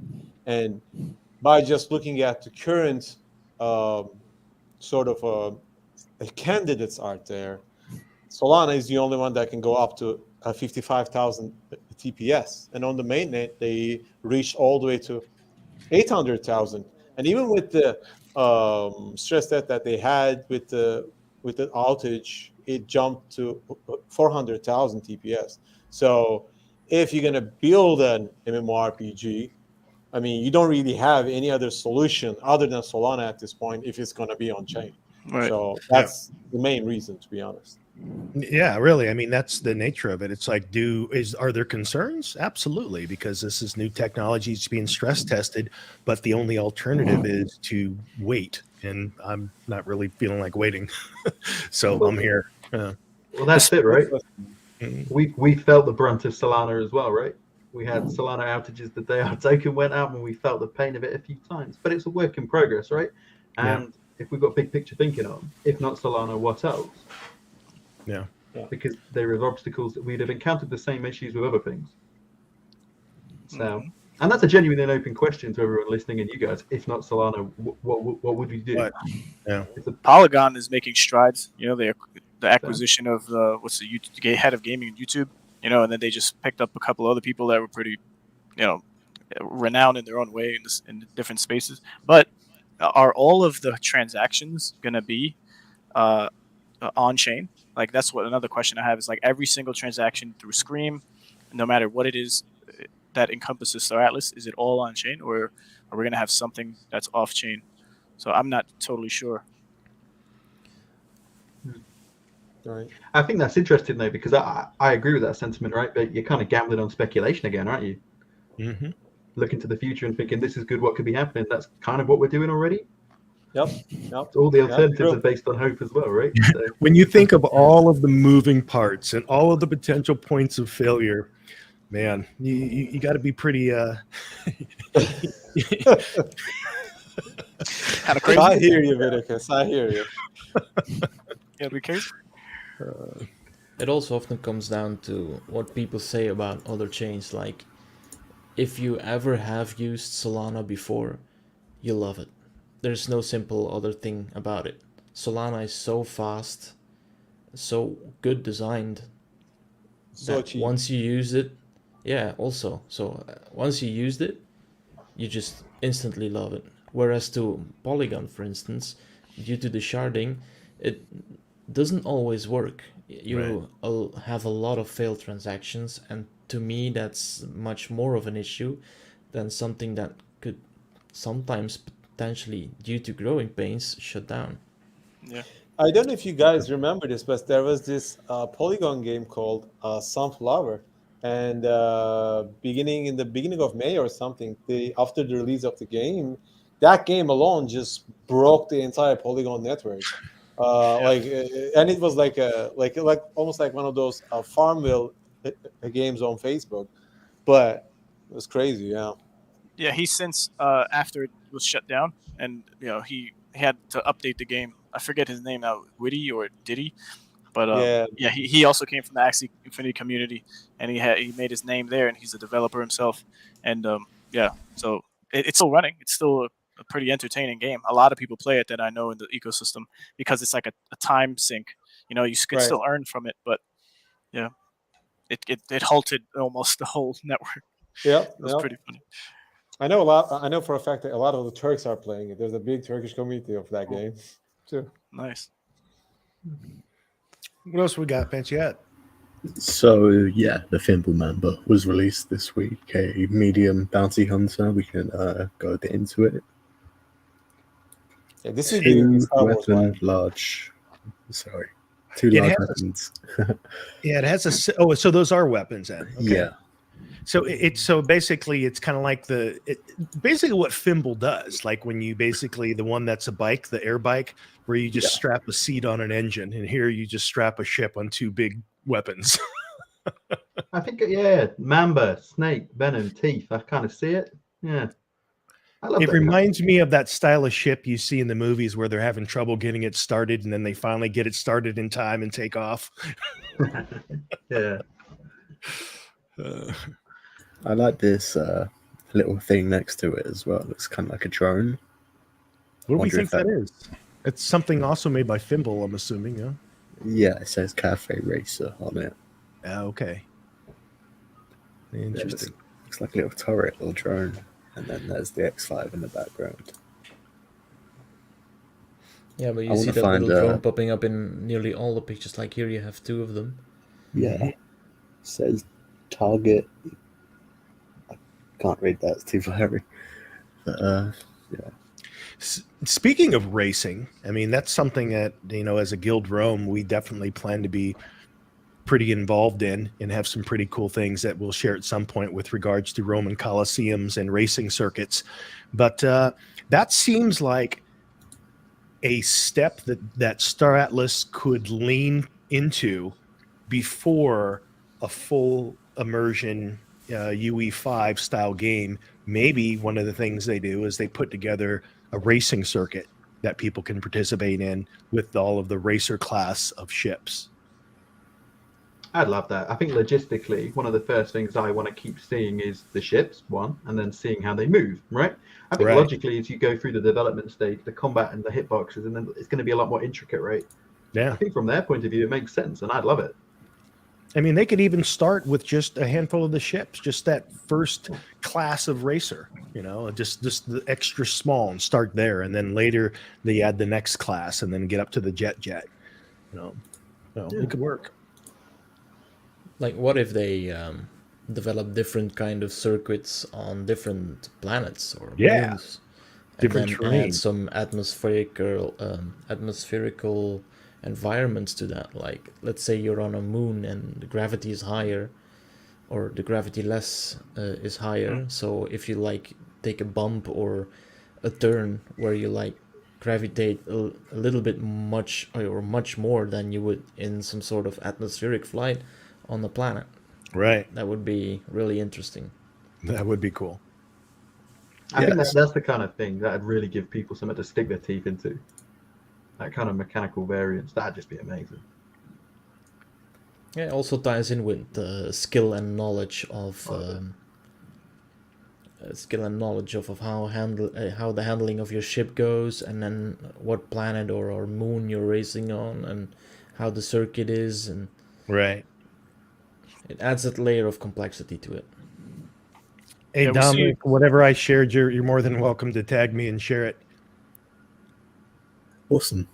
Yeah, I really like the look of this ship just from all the interior of this. Like, you can see it this way. There's two seats in the front, two in the back, and I'm not sure where all the prisoners go if this is a bounty hunter ship after all, but it's very awesome. Yeah, I want to give a shout out to Supernova Racing League. So the community, what we were just talking about as far as racing is Star Atlas actually heading this and making a game that was of what we just mentioned. But the community is always one step ahead, it seems, and they're building out a Supernova Racing League, and it's going to be not you utilizing Star Atlas ships, but I forget the name now, but it's a different game that's coming out. Shade. Dot There you go. Thanks. So it's interesting. They have a Discord, and they have all the different guilds who want to participate. Up to 3 different racers from each guild can represent that could be representatives for their guild in racing, and yeah, it's happening. So it would be great to see Star Atlas do this as like next to or outside of Scream. That would be something we could play, and it would keep people busy for years to come. Yep. So Lumina had some coexist stuff. You Yeah. can share. There's the video from his presentation that he couldn't play live, I believe, so we can give him that opportunity here. Yes. Okay, cool. I have it loaded up here.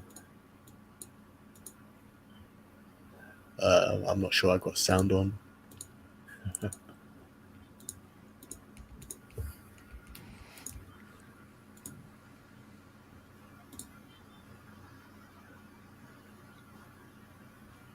Nothing's coming in for me, but there you go. Yeah, there we go. Perfect.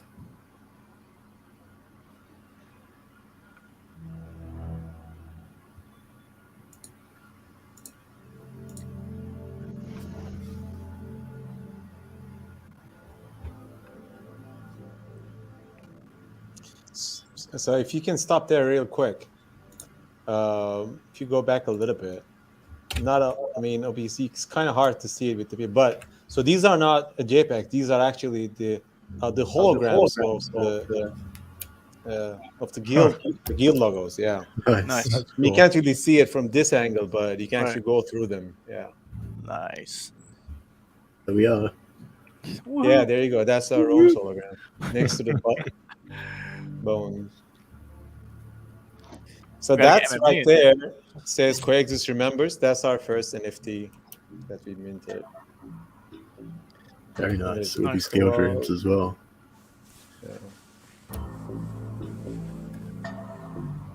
Yeah, so we're gonna have to reach out to you in your DMs, Lumina, and you maybe tell us what the dimensions are for anything that we need to send over. We could probably populate our room.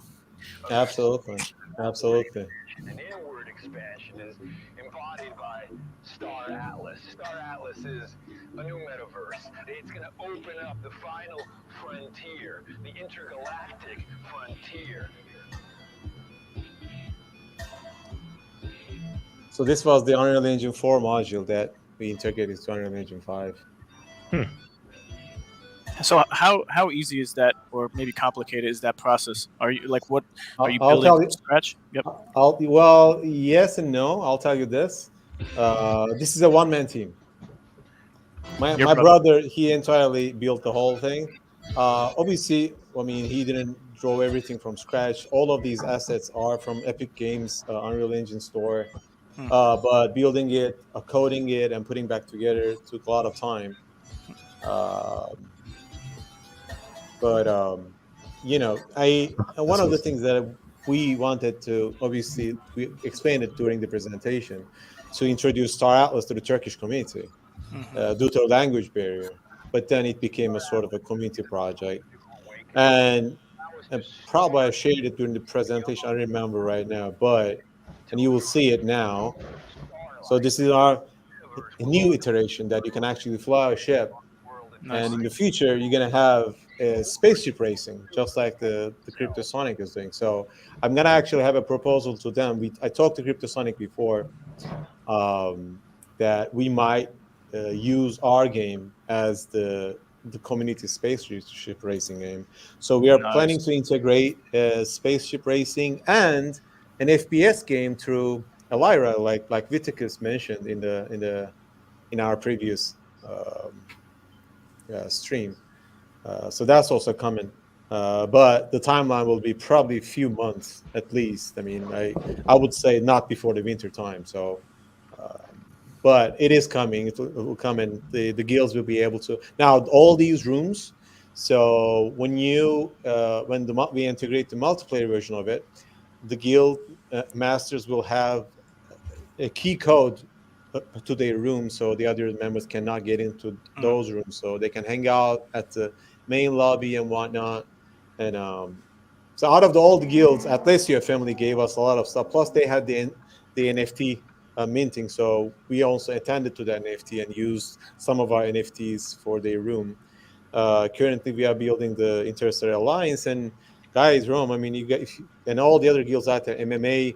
If you have some content that we can you can share with us, we are more than glad to build your room too. And hopefully, this will serve as a nice community project that people can hang out and do other things and play little mini games in it until we see the actual Star Atlas game. Man, that's the thing I love about this space right now, and the different engines that are being used to create this kind of stuff, where a 1 or 2 man team or a couple of people can take a bunch of things off the shelf and bring what they have in their head to life. And just to remember that we literally, in the span of a half a century, 50 years now, we went from Pong, 2 paddles and a dot going back and forth, to anyone being able to say, hey, you know what? I want to create a world. I want to create a space, and they're able to bring it to life. I mean, it's just a fantastic time to be alive. Yeah, it's so sublime, this, man. Yeah, we'll be sure to send you some stuff, because it's just absolutely brilliant. Again, I think you guys deserve all the props in the world for getting this, because it's just sublime. Thanks, appreciate it. So, the biggest question of today: are you promising us release dates? Shout out to Thor. Are you following the same path as all of these other projects? Where is General Akbar? You said winter. Are you talking winter 2030 or winter? Well, see, it's a vague term, but hopefully before the end of this year for sure.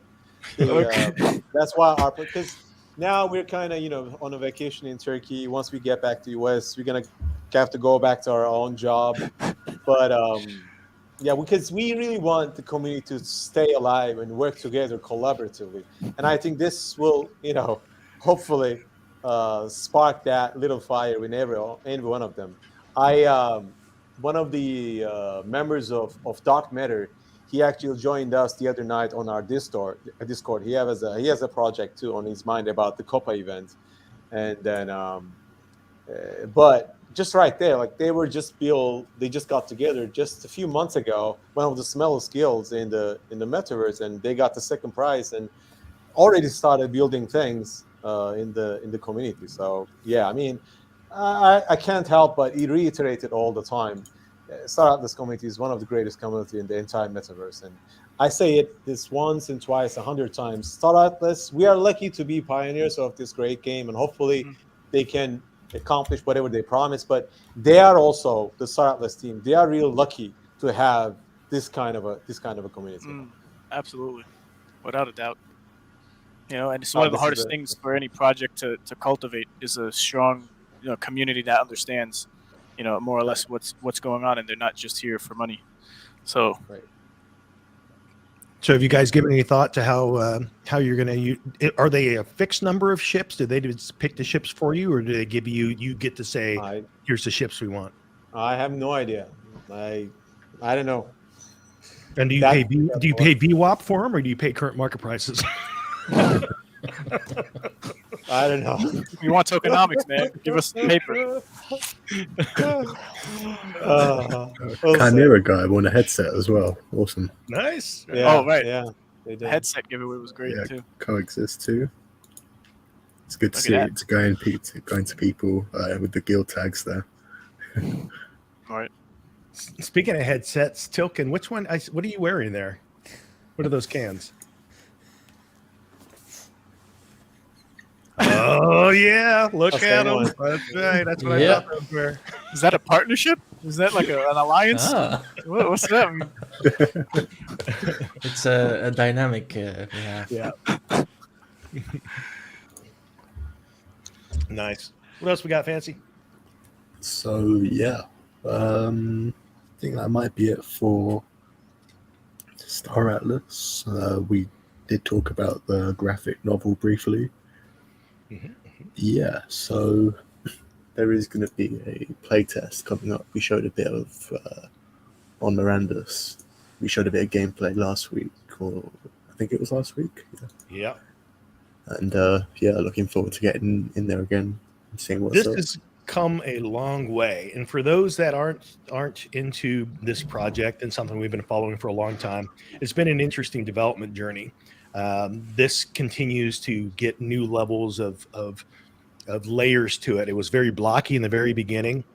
And we still don't even know if they'll fully be able to pull this off. In its own right, it is incredibly ambitious because they literally want to do things that have never been done in games, such as utilize artificial intelligence to influence the learned behavior and pack animal mentality of even these goblins, so that they will actually learn from their interactions and be able to act together as a pack based on how they're interacted with, rather than the traditional mobs that just spawn and have the same basic behavior as we've seen in past MMOs. So whether or not they can pull that off, it'll be interesting. Yeah, I brought up that gameplay again just to recap. Very cool. But the trees, remember we went from just a tree that was a complete square to now they actually have foliage and leaves and the grass as well. And, That description you just gave about the goblins, that was pretty amazing. Yeah, They it's pull very that kind of stuff off. Sorry if it's echoing, by the way. I can hear it. yeah, for all of us, actually. Not sure why. Yeah. I was going to ask, is this, because you guys have been in this a long time, that kind of thing you just said is very cool. Is this the kind of stuff that you joined up for? Is it what you envisioned, or is it more? Or and someone actually, each individual might want to mute, see if we can identify the cause of that echo, because it's pretty heavy. Is it still there? Still there for me. I'm going to mute for a second and see if it's gone. If someone else can say something. hello. Hello. It's still there. Yeah, not sure what's causing it. But to answer your question, yes. So the mastermind behind this being developed is a guy named Michael McCarthy, and he comes from a world of having been a part of games like what is that main game? Arcanum. He was a big part of that. In some other games back in the day. And that's kind of his passion. And this is kind of like his opus, so to begin with. But he wants it to be a survival simulation. So it's not just going to be a traditional MMO. He wants it to be ridiculously scary at night. The dark is a real dark place. There's not like a constant respawn of creatures. So if you kill a boss, there'll be instances where that boss is just gone forever, and you might get a unique skill or something from him.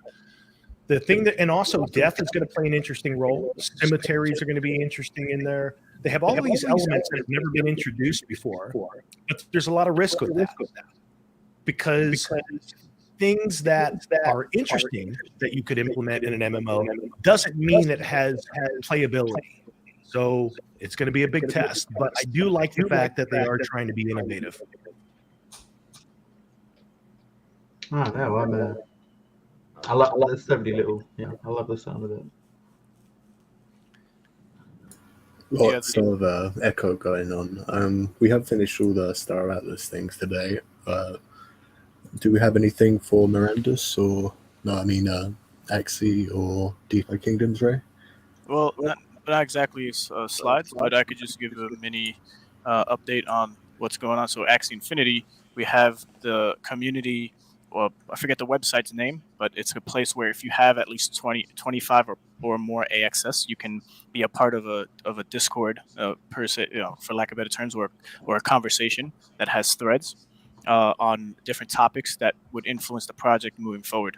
So the team has come together and created a place where people who have a stake, at least in AXS, for voting purposes, I guess, until they have something that's DAC related or on the chain. I don't think it's on chain. It's just a website like Discord where you can go and only vote up or down on things you want and take conversation in.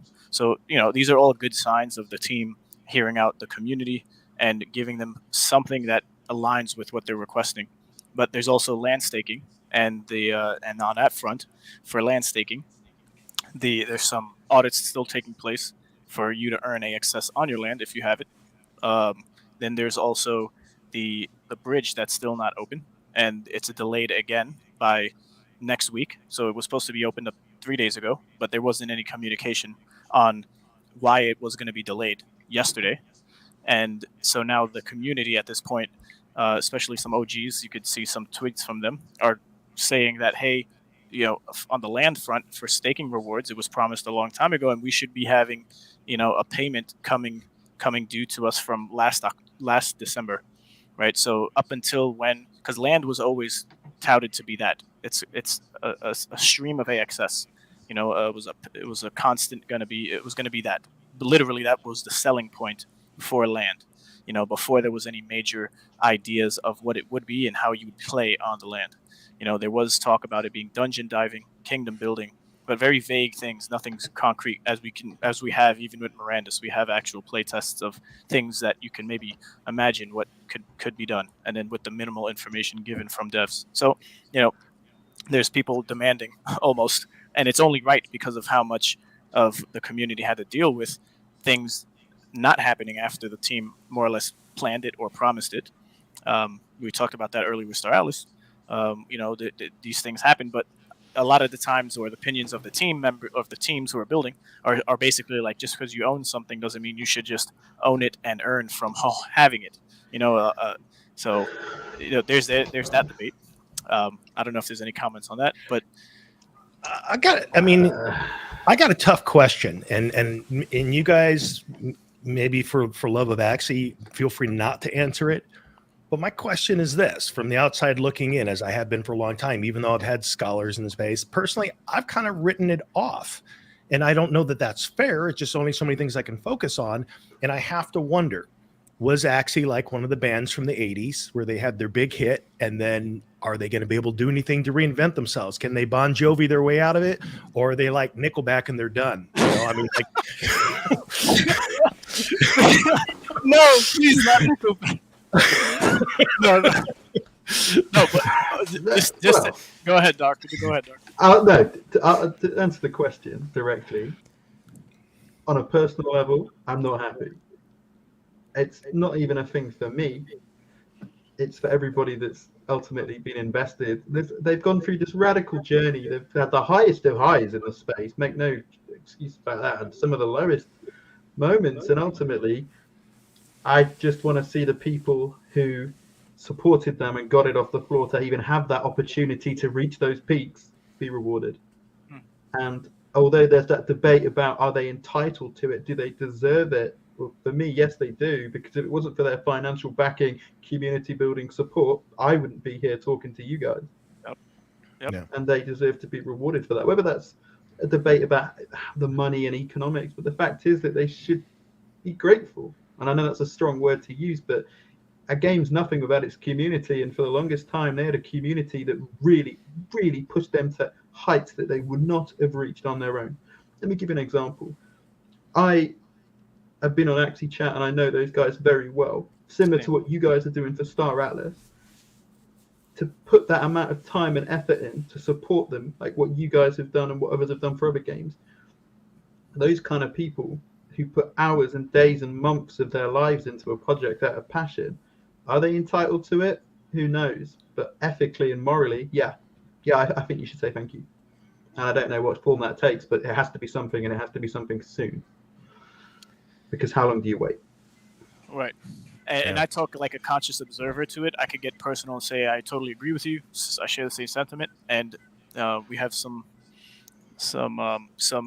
issues with that, and how, I guess, philosophically, right? So we have some members of the team who are saying, no, you rip the benefits of the markets and how high we went, and based on your own decisions, did you profit or not? It's up to you at that point. But we're doing everything we can to build a project that is around like fun game where, and it all changes. It all changes as the attention and the markets change, because you cannot just simply tout the same horn or toot the same horn and claim that you're something when everyone else in the space realizes that you're not, and now you have to to stay relevant at least. So I don't know. I'm over here. I still have my land. I took a loss across all projects I'm invested in just because of the macro, right? But all in all, I don't see to your question, Jess. I don't think they're down and out. They're not a Nickelback at all, by no means.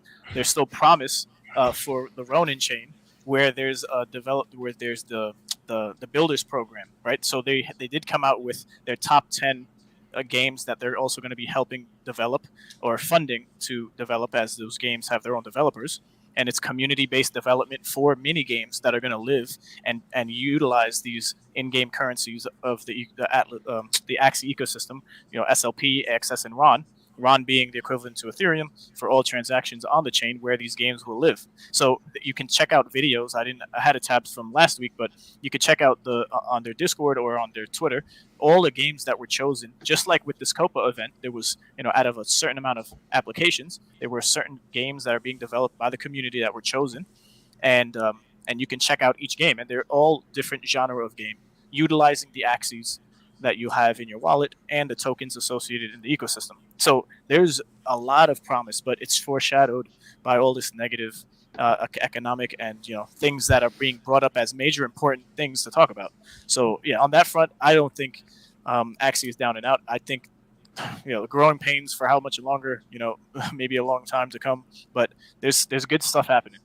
There's the community by far is still the strongest compared to any other.